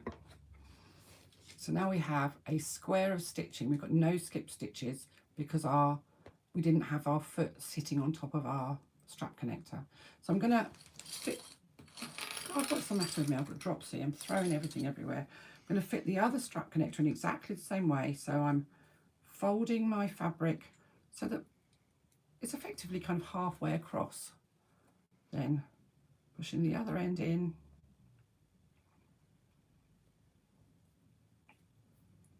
Just adding a clip to hold it all together.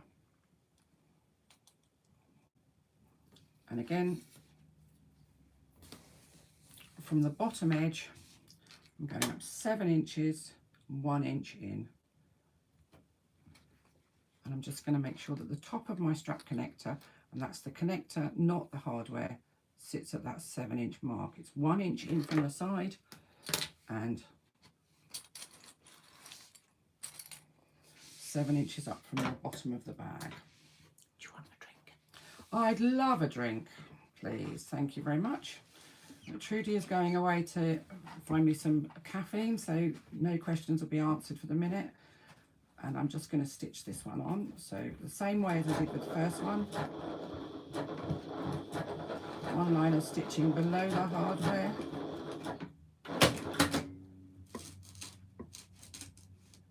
This is a weird machine. I like it, but it's not mine, and I'm so you get so used to stitching with your own machine.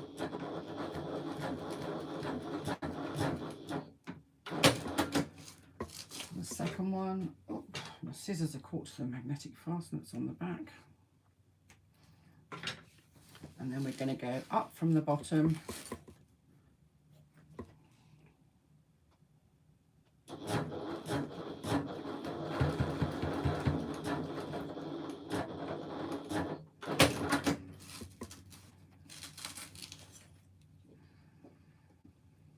There's something really weird about this because the foot pedal doesn't go up, the presser foot doesn't go up nearly as far on this as it does on my machine, and I think that's what's throwing me a bit.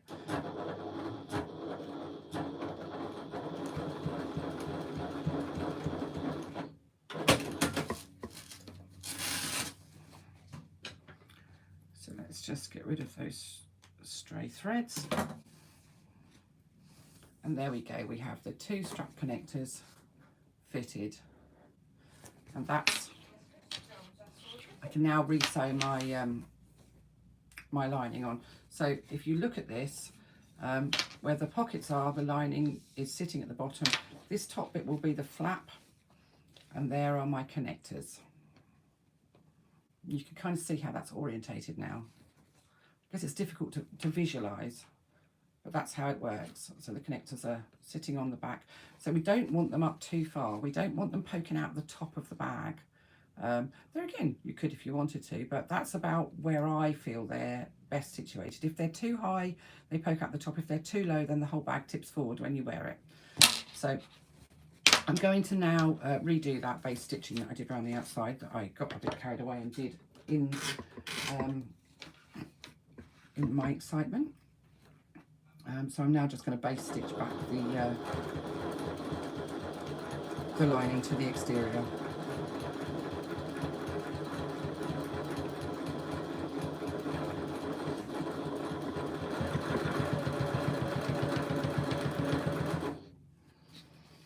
The best thing is I've actually got a list over here that tells me what order I'm doing things in, and it says in big letters strap connectors.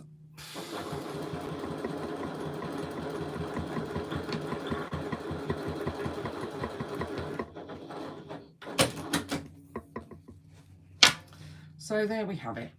Our lining is now, for the second time, I've got bits of thread where I've cut it out, for the second time basted to our exterior. We are going to take our second exterior panel and we're going to lay it so that it sits over the top of all of those pockets, and it's now starting to look a bit like a bag.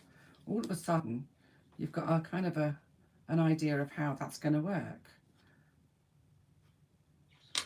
And if you kind of imagine opening up your bag, you've got your pockets inside and you're thinking to yourself, oh my God, I'm making a bag. It's actually a bag. It's not just a whole load of parts, it's a proper bag. So let's match up the edges of this and clip them together. And depending on how accurately you've cut, they should sit nicely together. It should feel quite sturdy, because binding is one of those things. I hear a lot of people saying they don't like binding, but binding helps to give a bag structure as well. In some bags, especially those that are bound on the inside, it gives structure. I have a pattern with binding on it, but the binding's on the outside and it's designed, it gives strength to the seams because the bag has a particular purpose, which is to carry a very heavy object. So now we have that front bit on. Now you've got that kind of, you kind of get the feel of it now. Yeah, it's only pinned, it's only gripped, it's only whatever you call them, clipped. So what we're going to do is we're just going to base stitch. I know we're doing a lot of base stitching. We're base stitching around this bit to secure the front bit to the back bit. Again, we're using the biggest stitch length you've got on the machine. No back stitching. We're just going to put your foot on the pedal, Christine. We're just going to go around and stitch again, 1/8 of an inch. Thank you.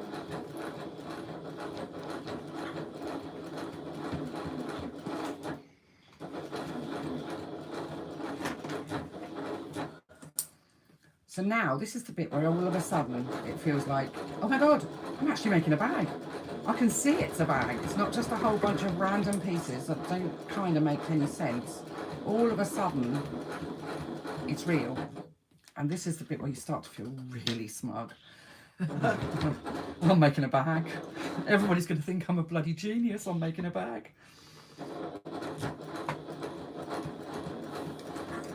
And I guarantee you, if this is your first ever bag, you'll be so chuffed with yourself when you finish that you'll probably make 3 more just to prove that you made it.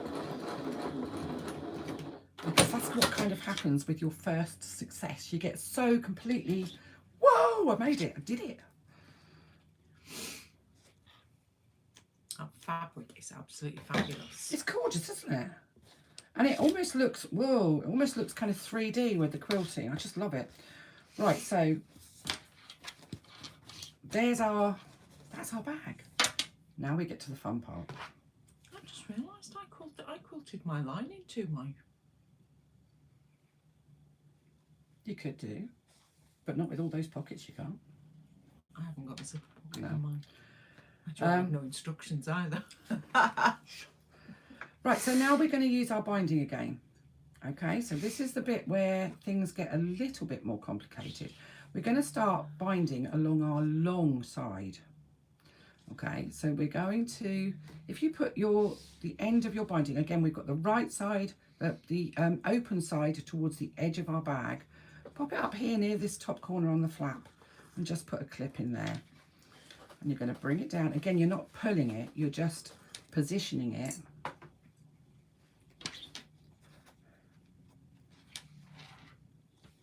So that the edges match the edge of your bag.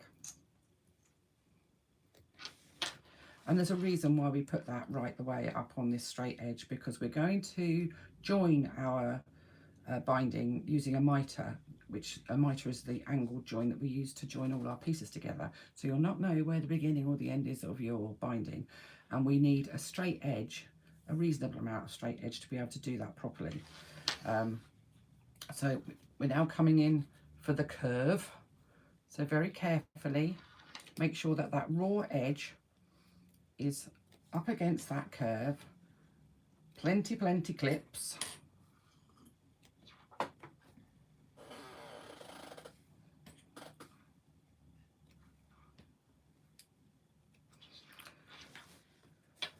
Keep coming around the corner.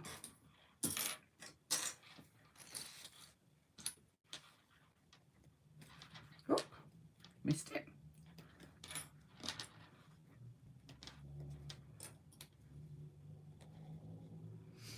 Back to this next curve. Again, you're not pulling it around the curves, you're just positioning. You can see I'm not stretching it around the curves, I'm just literally positioning it and just moving the fabric. You want to make sure that the raw edge of your binding is right on the outside edge of your panels. The straight bits are really easy because they just kind of, you just lay them on and it just does it. You just need to be a bit careful going around the curves. Now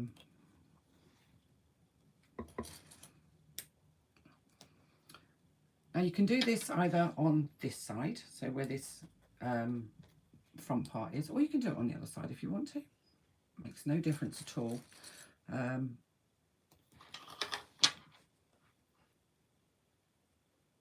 Back to that top curve again. Let's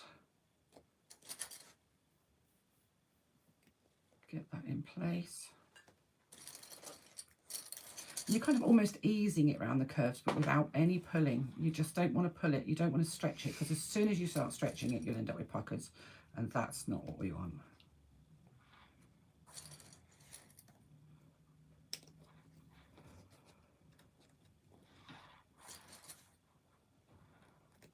So we're going all the way around the outside.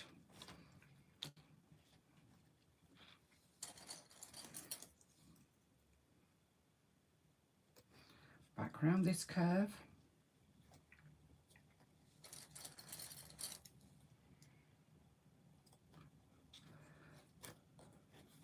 I'm going to take that first clip off and just move that out of the way as I go around this curve, just because I don't want to be clipping the two pieces together. So I'm pretty much clipped all the way around. There's a bit here that I haven't clipped, and that's fine.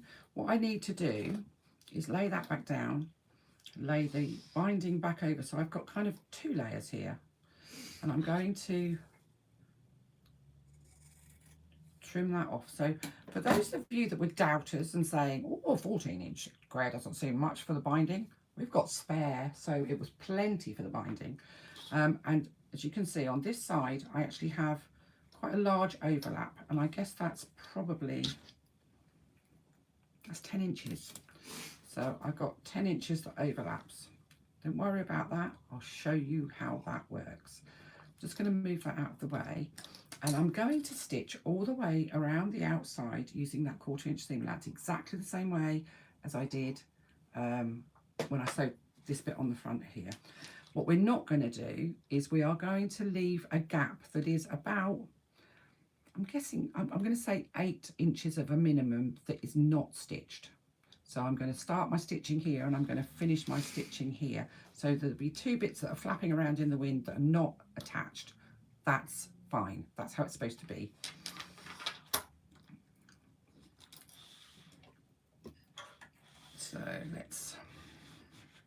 let's get this show on the road. Let's go over here. Let's reduce our stitch length because I don't need it to be at 6 anymore. And have you got an awl, Trudy, please? Because I don't know. Oh, I've got one. I know I packed one. Right, I'm going to use an awl, a pokey stick, a pointy thing, a whatever you want to call it. I have even been known to use the pointy bit on a seam ripper. This helps me to control my binding as I sew, especially round the curves. Now, basically, as I come around the curve, I use the awl to hold the binding so that it stays right on the edge of my fabric. It's just, it just makes me feel safer doing it. So you get your fingers in the way, and I'm worried about going through my fingers. So I use an awl, and it just holds everything in place. So I'm going to start stitching. A couple of stitches back stitches to secure my stitching, 1/4 inch seam allowance. There's one. Going nice and slowly around those curves, just making sure that the raw edges of the binding stay right on the raw edges of your fabric panel.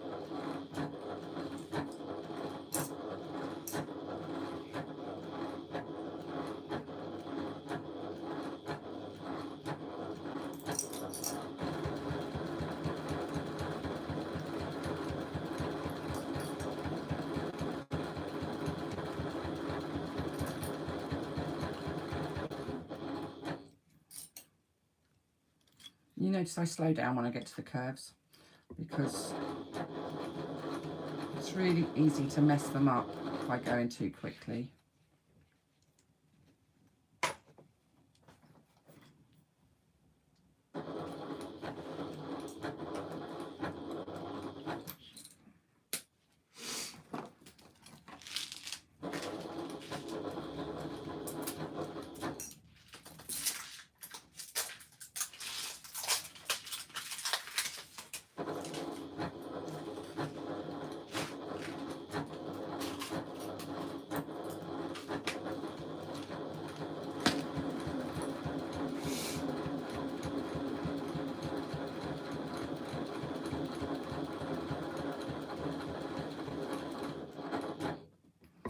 Now we're just coming to the bit where we're going on to that second layer, so it's going to be thicker here. If you've got a machine that tends to skip stitches as you go from areas where it's thinner or thicker, you either need a hump jumper or you can use a hump jumper. I haven't bought one with me, but it's a little thing that fits underneath the back of your needle that raises your... I've got one. Sits underneath the back of your presser foot and holds your foot level. The reason why we skip stitches is because your presser foot goes like that or like that. So it's not got even pressure on the fabric. What a hump jumper does is sit underneath the foot and hold it level. If you haven't got a hump jumper, there we go. There's a hump jumper. That's a Gina Magic. Same thing, different brand, same idea. What you do is you raise your foot, you pop that underneath your foot and push it forwards, and it will hold your foot level. It raises it up, but it holds it level, and it means that you don't skip stitches. Now, I've never had a problem with skipping stitches on my machine. We'll see what this one does, shall we? Give it a go. If you haven't got a hump jumper, you can use a needle case, or even the needle case fits under there perfectly, or even a piece of rolled up cardboard will do the trick, just to hold your foot level. So let's give it a go and see what happens when we come across here.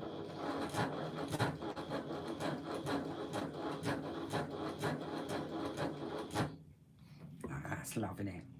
Stitched perfectly.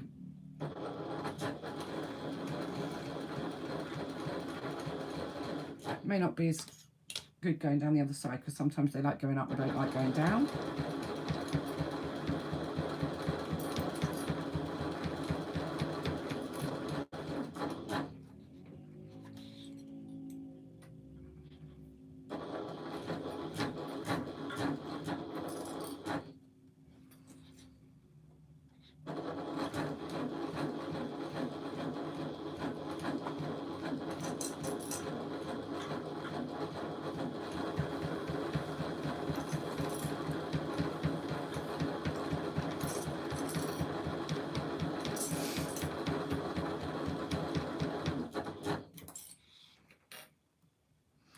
else always do this and leave all your Me. clips in the middle. That's me. Then I usually knock them on the floor, and then I have to scrabble around finding them. Invariably you get 1 or 2 casualties, whereas I'm finding them, I'm stepping on them. God, don't they hurt when you stand on them? Julie says she uses a lollipop stick or lollipop sticks instead of a humper jumper. Yeah, or yeah. a button. Yeah, that's a good idea. Anything that's about, it probably is less than 1/8 of an inch for most of them, but it just needs that little bit of thickness under the back of the foot to hold the foot level. Sometimes pressing down on the front of the foot works just the same. Sometimes it does.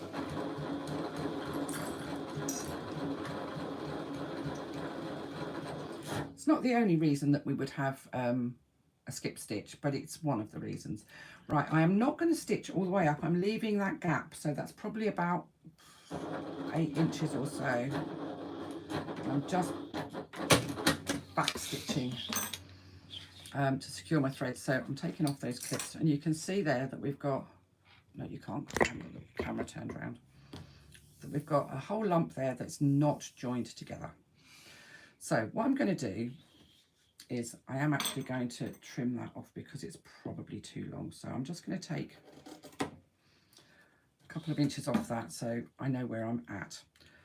So I'm going to lay this, it doesn't matter which side, I find it easier to do the one that's on my right side because that's just more familiar to me as right-handed. I'm going to lay this piece of binding down onto my bag, but with the binding slightly coming off the edge of the, oh, you can't see, can you? It's just slightly overlapping a little bit the edge of the bag. And I'm going to... You need to go pull the camera over more. Clip it in place. Let's just... That's better. So that flat bit of binding is, I don't know if I can't even see the angle there. You can see it's just slightly coming off the edge of my bag. It's just a fraction of a millimetre. Don't worry, it's not staying there. I'm going to bring the second side and layer over the top. And what I want is, I'm going to use this bit that I've just cut off. Is I want to use this as my measure. What I need is, if I put that, this is 2 1/4 inches wide. We know it's 2 1/4 inches wide because that's how wide we cut our binding. If I lay that against the very end of that piece that I've put underneath, I know that this mark here is 2 1/4 inches. When I lay that over the top, you can see that I'm effectively using this as a ruler. And then I can make a cut in that piece that goes at the top that's 2 1/4 inches. And then it should work together perfectly. Of course it will. I can cut the rest off. So now what I've got is a 2 1/4 inch overlap. I hope that makes sense. Is anybody there thinking, oh my God, what has she just done? Because once I start folding and stitching this, I can't undo it and show you again. Having said that, I've just cut the lump off, so it's difficult to show you again, but basically I'll do it again because I just don't want anybody to think, panic. So my first side was laid I've just literally just had it hanging slightly off the side of the quilt. And the reason that you do that is just so that you've got a visual clue on this side to make a straight edge. I take my spare piece of binding and I'm putting it so that it matches the side of the binding, matches the end of that piece that I've laid down there. I'll take the other side of the binding and lay it across. Obviously I've already cut it, but it would have gone over here, and I can cut it at 2 1/4 inches, and you can see that this piece of spare binding acts as my measure. If you made 3-inch binding, if you're making a quilt, or you made 5-inch binding if you're making a quilt, and it's possible to make binding as big as that for a quilt, you have a much bigger edge bit on a quilt, then you can use exactly the same technique using the binding as your measure for the join. I hope that makes sense, she says. I'm going to take the clips off, and I've got these 2 flappy bits now. Now, you know that when we join pieces together, we have to lay them right sides together. Oh, there's comments coming up. Julie says on the laptop while holding control and tap plus to zoom in a bit. That made sense to me. Thank you. D says. Okay. Yeah. I know that this is, if you've never done it before, it's quite alien and it's quite, it feels a bit, Doesn't feel right. no, it doesn't feel quite right. But so you've got these two pieces and they are, one is, they overlap by 2 1/4 inches, which is the size of our binding. And we know that if we're joining two pieces together, let me just, so you want to join two pieces together. We know that we have to lay them right sides together and do that stitching across from one corner to another. We know that, we've done that, you've seen that before. Let me just draw that in. If you haven't seen it before, we've used it when we've made longer straps, when you want to make a long strap and your fabric's only not wide enough, you want to add an extra few inches to it. We take the two pieces that we've got, two rectangles or two long rectangles of fabric, we lay them right sides together, and what we do is we stitch across there, and then what we end up with is an extended strap that has a mitered join. And that's what we're going to do here. Now I'm going to try and do this really slowly, and I hope that it will be clear. It's been a while since I've done it though, so if I make a complete cock up of this, just ignore me. So I'm going to take the one piece, and it's generally for me the right piece, and I'm going to fold. I'm opening it up and I'm going to make a fold in it, and that fold is at 45 degrees, so you can see there that I've folded it up and I've just made that fold, and I'm just finger pressing it. I'm going to take my second piece, I'm opening it up, and we know that we need to put these right sides together, and it's really difficult because you kind of get into the thing where you think, oh, it's going to twist, I'm going to twist it. I'm going to lay them right sides together, so that, this is why we left that extra bits, because you may need to just fold your bag up so that they sit at that angle the same way as those two pieces did that I just showed you. And you've made your fold. Oh, I've made my fold the wrong way, so actually that wasn't very clever.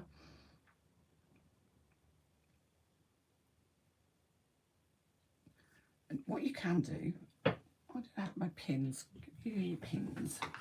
What you can do, if you're worried about this,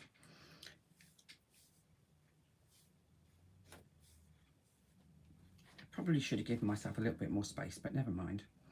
So you lay them right sides together, and you know that you're going to stitch across here, that triangle that you're going to do. Now, if you're worried and you think, I don't think I've got this right,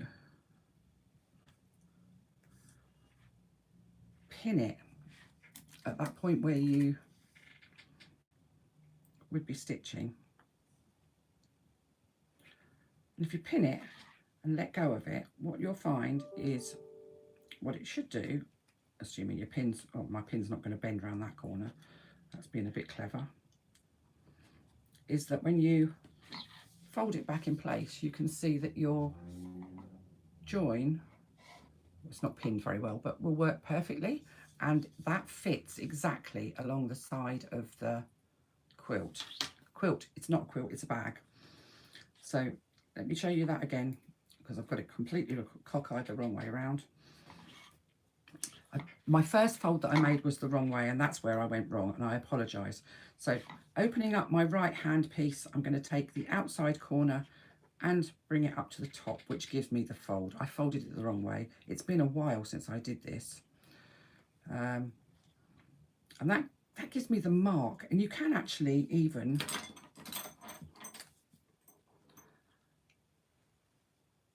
mark that fold. Take your second half. You know that you're going to put them right sides together. Got to try and not twist things, that's the thing. Oh, Christine, come on. Again, right sides together. And you're making this sort of an A shape in the middle. she says. It's easier if I can show you again on this one. So we've got 2 long pieces and we're going to lay them right sides together. And you can see there, that's it shows you easier. It's done exactly the same, but because I'm folding it up, it's very difficult for you to see. So we've got the piece on the left, the piece on the right, right sides together, which creates this sort of A shape in the middle. And then you're going to stitch, oh, I've done it the other way around on this one. Then you're going to stitch across the corner, if you like, and then trim off the corner. So I'm going to put them together. It is quite challenging to do because it's tight, but it's entirely possible. I might actually pin that, might make it easier. I don't pin very much. I'm really sorry, I think I've probably confused the crap out of you all now.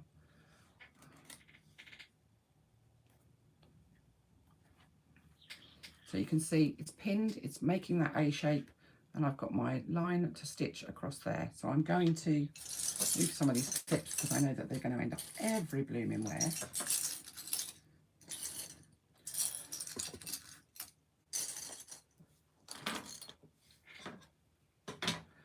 And I'm going to stitch across that line that goes from one corner to the other corner. Iris says, can you explain again, please, how you know your binding is the correct length before you join it together? How you know your binding is the correct length? Yeah. One side of the binding, Iris, has to be whatever the width of your binding is, and this is 2 1/4 inches. You have to have a 2 1/4 inch overlap. So your first lot of binding goes on, and your second lot of binding needs to be 2 1/4 inches longer, so that there's an area of 2 1/4 inches where they overlap. And it doesn't matter whether they overlap left to right, right to left. You won't be stitching those down. That's just an area that's left. I probably should have left myself a little bit more to give myself a bit more flexibility. I didn't. But 2 1/4 inches, either left over right, right over left. Whatever the width of your binding is the width that you need to leave overlapped. Then you've created that A with your 2 pieces of fabric in exactly the same way as you do when you make a longer strap. And you're going to stitch across that A from corner to corner. So I am going to stitch across that A from corner to corner. Again, it's quite a challenge, simply because you don't have a lot of wiggle room. Probably difficult to show you because the bag will get in the way, I think, a bit. But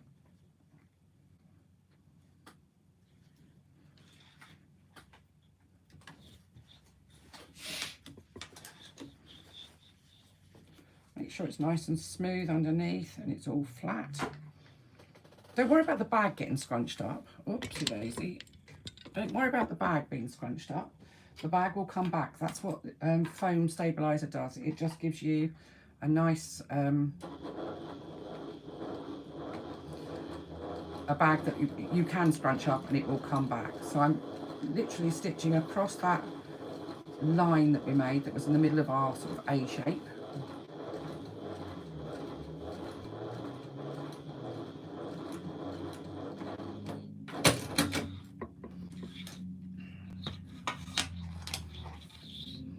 So I can take my pins out now. So you can see there I've stitched across that A shape that we made. And what I'm going to do is I'm going to cut off the fabric that's on the outside of that A shape. So, sorry, I've just literally done that with the camera facing the other way. So those were the triangles that were on the outside, and I've cut those off. So what I've ended up with is another seam, not unlike the ones that we already had. So I'm going to open that up, and I'm finger pressing because this is, say, it's Aldi's fabric. You can see how well that literally presses. You hardly need to touch it with an iron. And I'm going to fold my fabric back in half, and It's perfect. lo and behold, it's exactly the right length. as if by magic, which it was almost a bloody miracle because I seem to be making a bit of a pig's ear of that. So having got it the right length and got my mitered join, I'm now going to clip it in place. Probably have a large gin. Has my coffee got sweetness in it by any chance? No, I've got some sweetness somewhere, she says. Or can I get you to do that for me? I have 3 of them, please. So yes, that's me having 3 sweeteners in my coffee. I know it's extreme, but I just like sweet stuff. So I'm now going to stitch that bit of binding that we've just joined onto my bag. So I'm starting at the point where my previous stitching finished. And again, 1/4 inch seam allowance.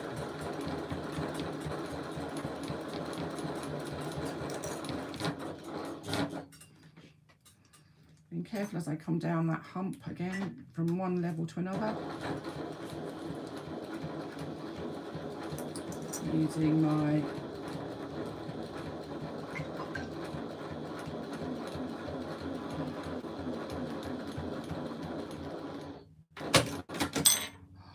just need a little bit of caffeine, ladies.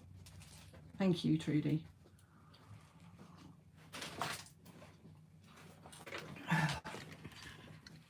How are we doing? I'm really sorry. I've probably really confused you with that last bit. It's been a while since I've done a join in a quilt, and I didn't realise how difficult it'd be to show you.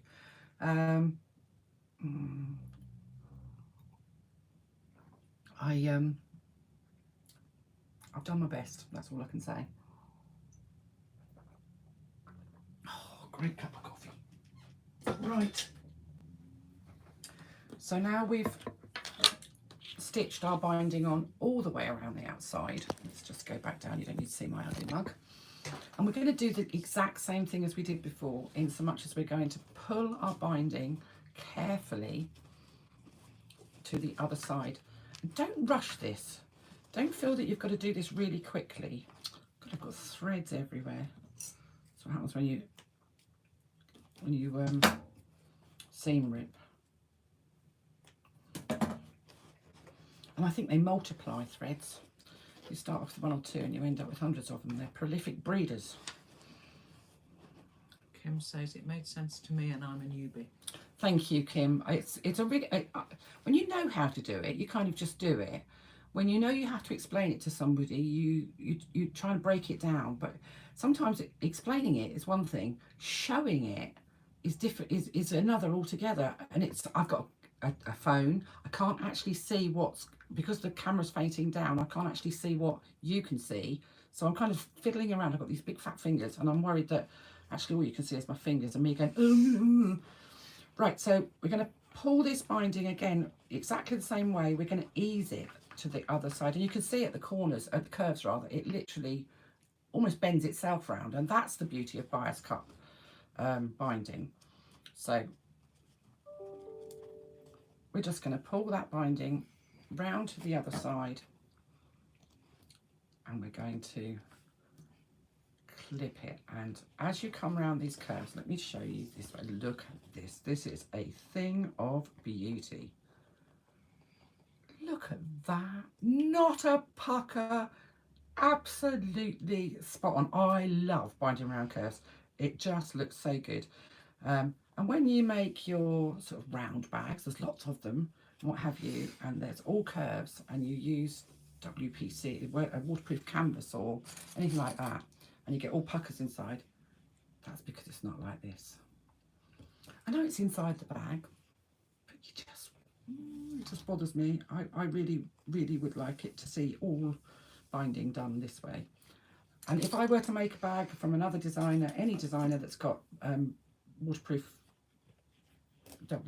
canvas or whatever they call it, for binding, I wouldn't use it. I'd always do this because it just looks nicer in my book. And I'm not dissing anybody else's designs for that, for it. It's horses for courses. It's just my personal. If you're going to make a nice bag, surely you just want every part of it. I want a really nice finish to all of it. So you can see I'm just gradually easing this round. You can can just give it a little push to manipulate it if it's thick, and it is thick in places, this, so you know, you do sometimes have to kind of give it a bit of gentle persuasion.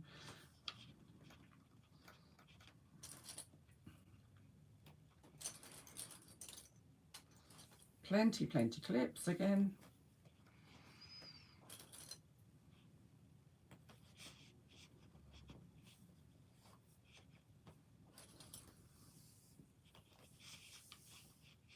Right. All we've got to do is we've got the hand stitching around the outside. Now, you've seen me hand stitch.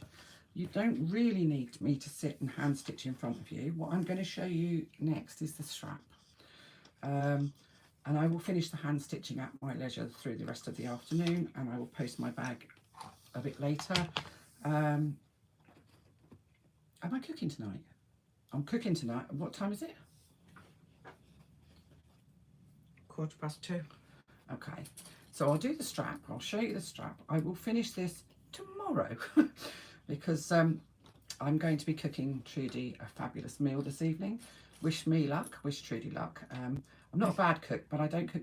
Trudy's a vegetarian, and I don't really cook vegetarian food. So Trudy hates cooking. Trudy doesn't like cooking, so you know, between us. So I decided I would cook her an Indian feast this evening. So we're going to be knee deep in coriander and herbs and spices, and then we're going to see fireworks this evening. How exciting! Here I am at 50 something. I love fireworks. Oh, we're going to drive through the illuminations. And we're going to see the illuminations. Yeah, I'm going to see the lights. I'm hoping that, you never know, that I might see Giovanni, whatever his name is. Just I'm going to kidnap him, take him home. Much better than a stick of rock. Could keep him in a cupboard for as long as you like. Who else watches Strictly? Oh, we like a bit of Strictly. I like the new Italian chap, although I was quite keen on Aliash. I thought he was rather dishy. But there we go. So now my bike can see the binding is all beautiful. And we're going to just hand stitch that in exactly the same way as we did with this line of binding. Or if you really feel you want to, you can machine stitch it. It's a personal preference thing, not my preference to machine stitch. It's just a personal thing. And then your bag is complete. So I'm going to pop that out of the way, and I'm going to grab my strap, which I put in a safe place. Didn't I? It was over there. I had a... Oh, I've got one. I know I have. There it is. Oh, I put it on the floor. I'm going to put that on the floor now. Right. As you can see, here's in true Blue Peter fashion. Here's one I prepared earlier. But what I'm going to show you is I have 1 inch hardware. So I've got swivel clips that are 1 inch. So I'm making a 1 inch strap. My 1 inch strap is a length of fabric that is 4 inches wide. So 4 times the width of your hardware. So if your hardware is 1/2 inch, you want it 2 inches wide. If it's 3/4 inch, you want it 3 inches wide. If it's 1 inch, you want it 4 inches wide, so on and so forth. When it comes to the length of your strap, if you want to make an adjustable strap, I usually make my adjustable straps between 56 and 60 inches long. That often means you have to join 2 pieces of fabric. The 2 pieces of fabric you join in exactly the same way as I was just telling you about, where there's a video in the other group. Use the video in the other group to join your straps, because I'm not doing it because I don't need to do it. Somebody asked about lengths for straps. So an adjustable strap I would usually do between 56 and 60 inches long, because it can be adjusted to suit. For a fixed length strap, really you need to think about whoever it is that's carrying it, and the easiest way to do that is one of these. So take your bag and pop a tape measure through your strap connector and overlap it by approximately 1 inch, because that's probably about what you're going to overlap it by when you join it.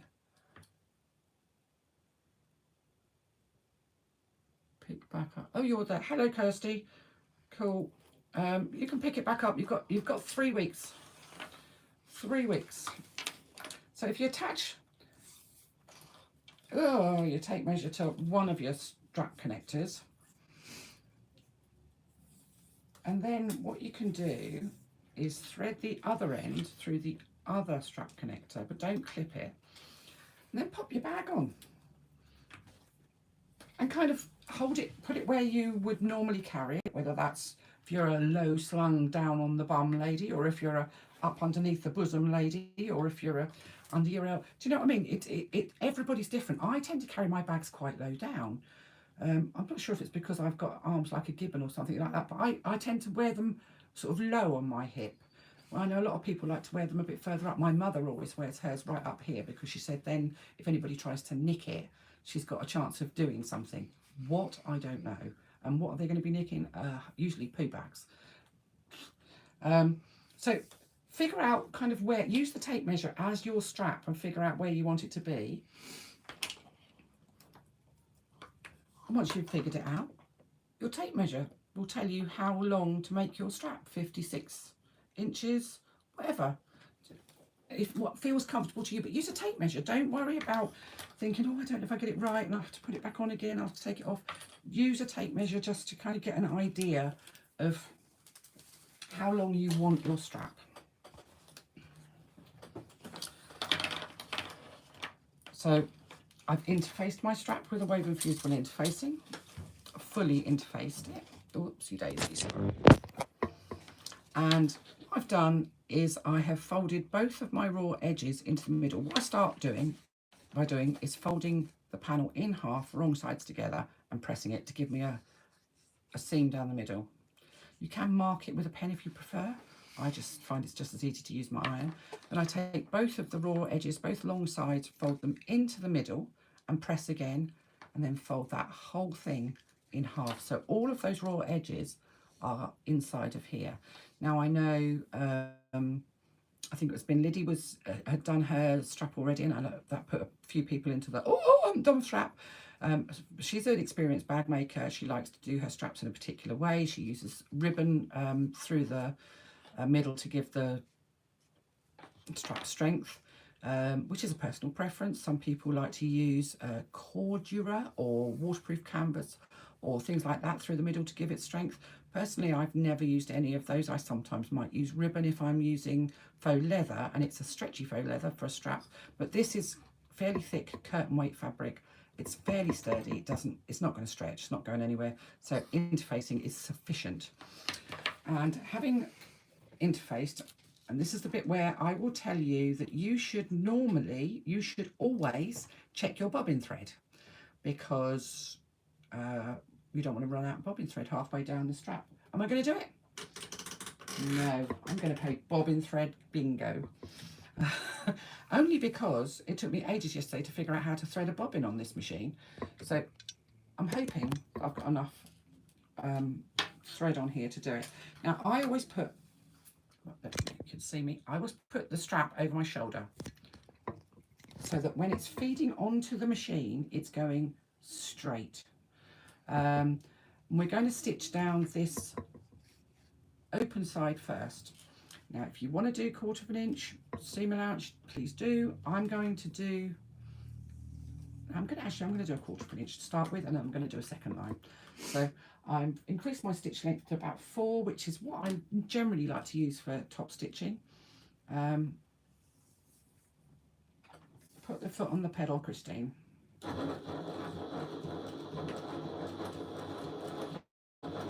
And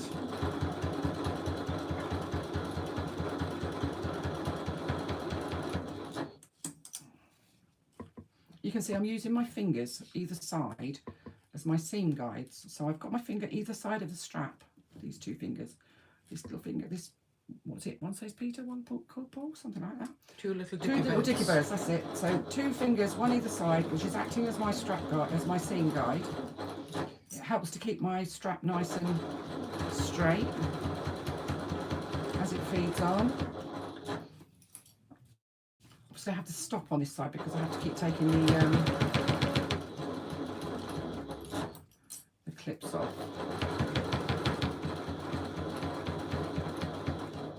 Somebody needs to invent clips that throw themselves off, sort of kamikaze clips.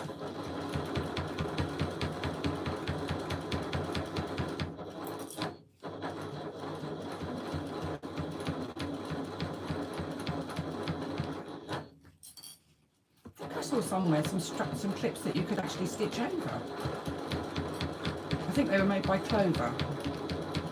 It might have been in an American group though, and I dare say they're very expensive because Clover Wonder clips are very expensive. Like most of us, our mine come from either AliExpress or Amazon. They work just as well as the branded ones, and they make the same crunchy noise when you stand on them. And they cost a fraction of the price. Crikey, if Trudy had bought all Clover clips in that bag of hers, she could have bought a house with what it would have cost her. No, I got a bargain. I ordered 3 packs of 50 and I got 3 packs of 100. Oh, That's how I ended up with so many. but it pleases you, doesn't it? I'm sure it does. Yes. And I have to have them all facing the same way. I'm so sad when I put them on. Do you hear that? This is what I work with. She likes them all the same way. Yeah. My chrysanthemum. Oh my goodness me. I know I'm sad. So we're going all the way down to the other end of the strap. And we're praying that we've still got, and we are still stitching. Praying that we've still got thread.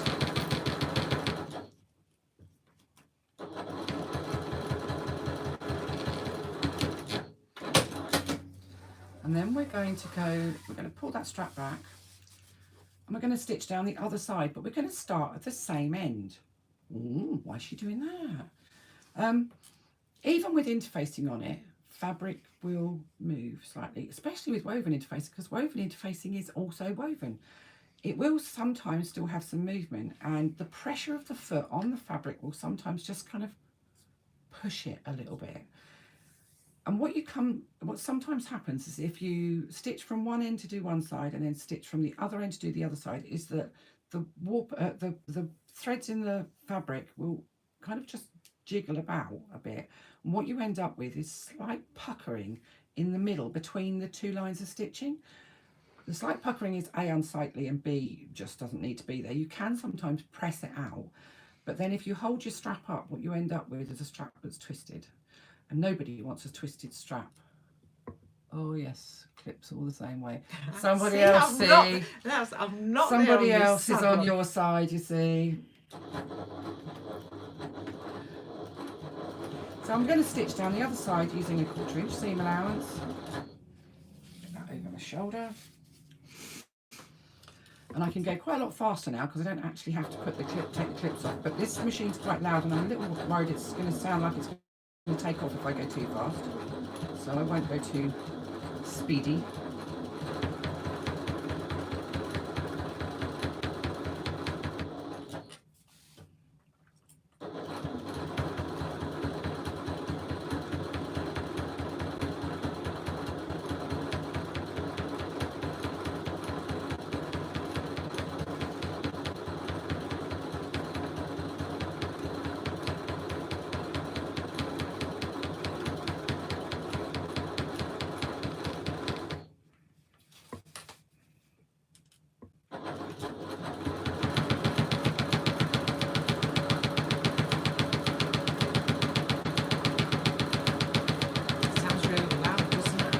Loud.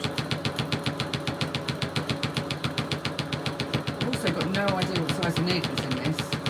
I think it was a 16. I think it's quite a big one. Yeah, I think it was a 16. The only thing I stitched on it was a duvet cover.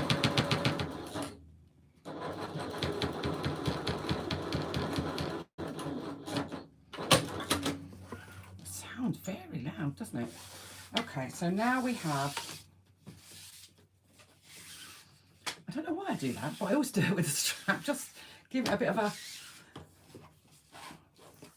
We have a strap that has 2 lines of stitching, one down each side. I'm going to do a second line of stitching down both sides, but I wanted to just show you, I'm going to just give you a few ideas about how we put on our hardware.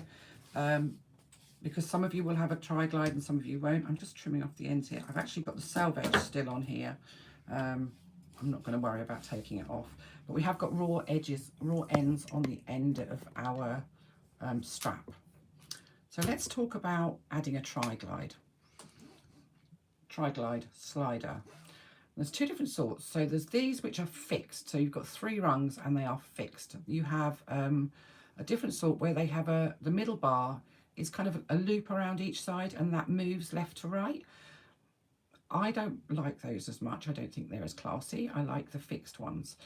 This is just a standard size ones. You can get them so that they're a little bit longer, which allows you to use very thick fabrics through things like tweed and faux leathers. Some of these smaller ones, and this is, I guess it's just under, it's about 7/8 of an inch, so it's just under an inch from one side to the other. The gaps are not big enough to get really thick fabric through, so it just makes it so that it doesn't slide. It's as simple as that, and it's a heck of a job to get on.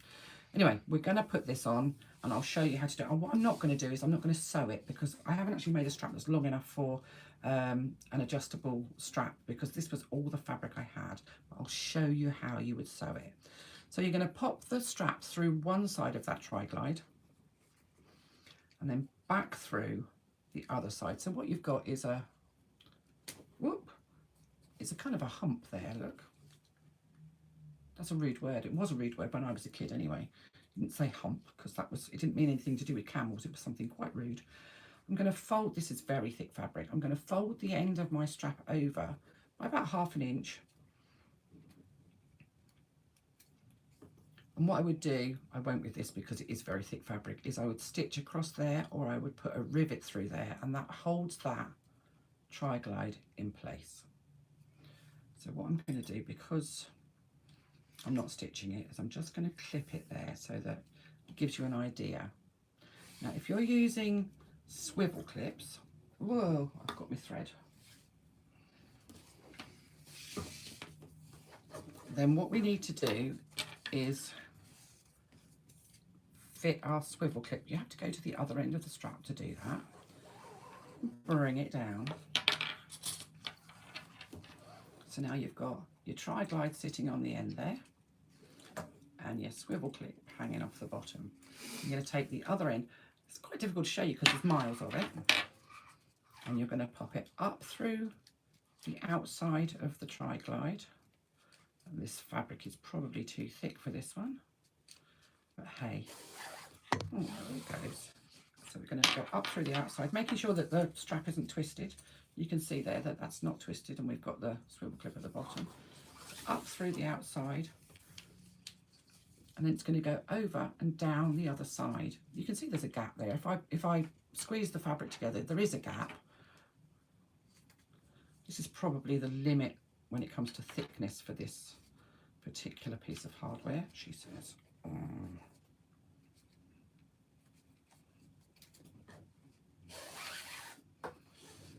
So now your tri-glide is in place, your slider is fully in place.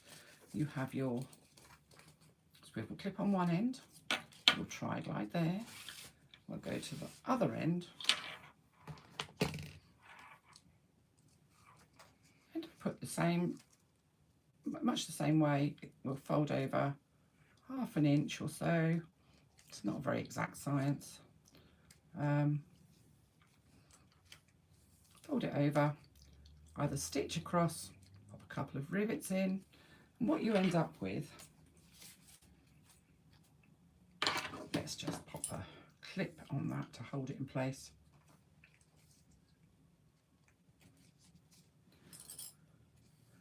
So I've actually picked fabric that's probably way too thick for, I know my machine would cope with it, but I don't want to break Trudy's machine.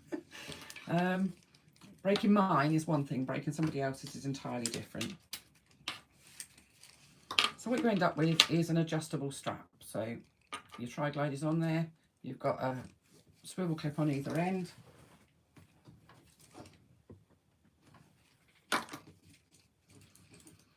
And your swivel clip will attach to your D-rings.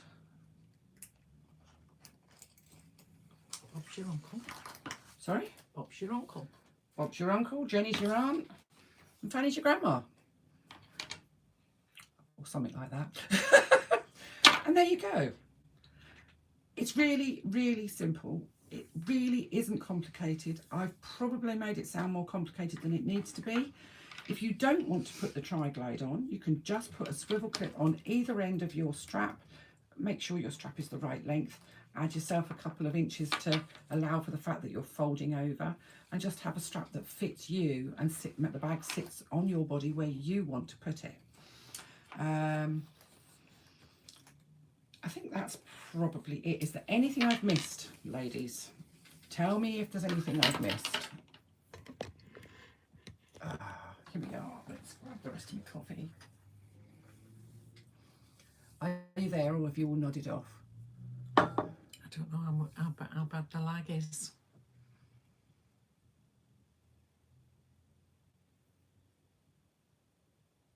Oh, there we go. Hello, Dee. Thank you, Christine. Handcrafted by Meh. Now, who are you in the real world? Some of the names that are popping up on here are not people that I recognise, so I'm interested to know who you are.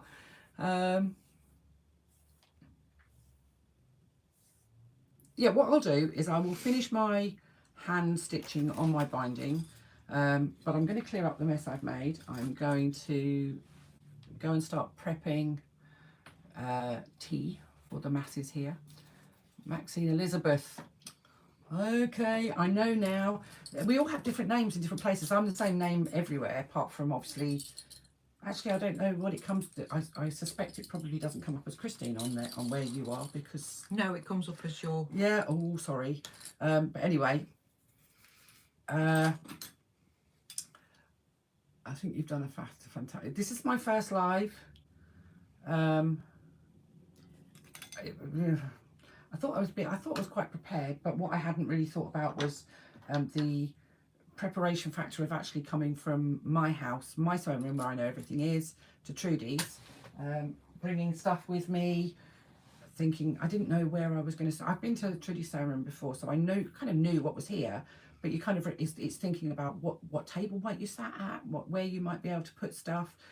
Trudy's room is quite dark. It's quite it's not a very bright room, which is actually a bonus if you don't want to be in full sunlight, but also needed you to be able to see. So I brought lights with me and all sorts of stuff. So there was lots to think about, and I wasn't sure whether we'd got it all covered, but you kind of go with it, don't you? And I figure, you lot know me. If I cock it up, don't I? And we just go on with it, don't we? I hope you've enjoyed it. I have to say I feel a lot better now than I did when I started. I felt really sick before we started. I was like, oh, I don't want to do this. I've changed my mind. It's been fun, and thank you very much for coming and joining. Thank you to Trudy for letting me do it in your sewing room when I really should have asked you first instead of just declaring that's what we're doing. I think I'm used to you by now. To everybody that's commented, for those that have asked questions, thank you. If you've got any more questions, from now on, I'm going to close this down. Hopefully that will save it to Facebook. I think it will take a little time. It does some buffering and stuff first, so it may just vanish for 10 minutes, but then it will be saved on YouTube, and you can reach it via the link that you've just used. I think if you can't, then I will figure out how to make it so that you can reach it again. You have 3 weeks to make the bag. You do not need to finish the bag today. I haven't finished my bag. I'm going to do some cooking. But you do have 3 weeks, and after the end of that 3 weeks, the video will no longer be available. That doesn't mean you can't make the bag. That means that you need to use the video, take some notes, figure out what notes you need, measurements wise, etc. So you can make it. It's not a difficult bag to make. Need to watch it again before I can progress further. Sometimes watching something 2 or 3 times so that it seems clear to you is a good way to start. Sometimes just jumping is the best way to start. It really is a personal thing. I think it depends on your previous experience and your.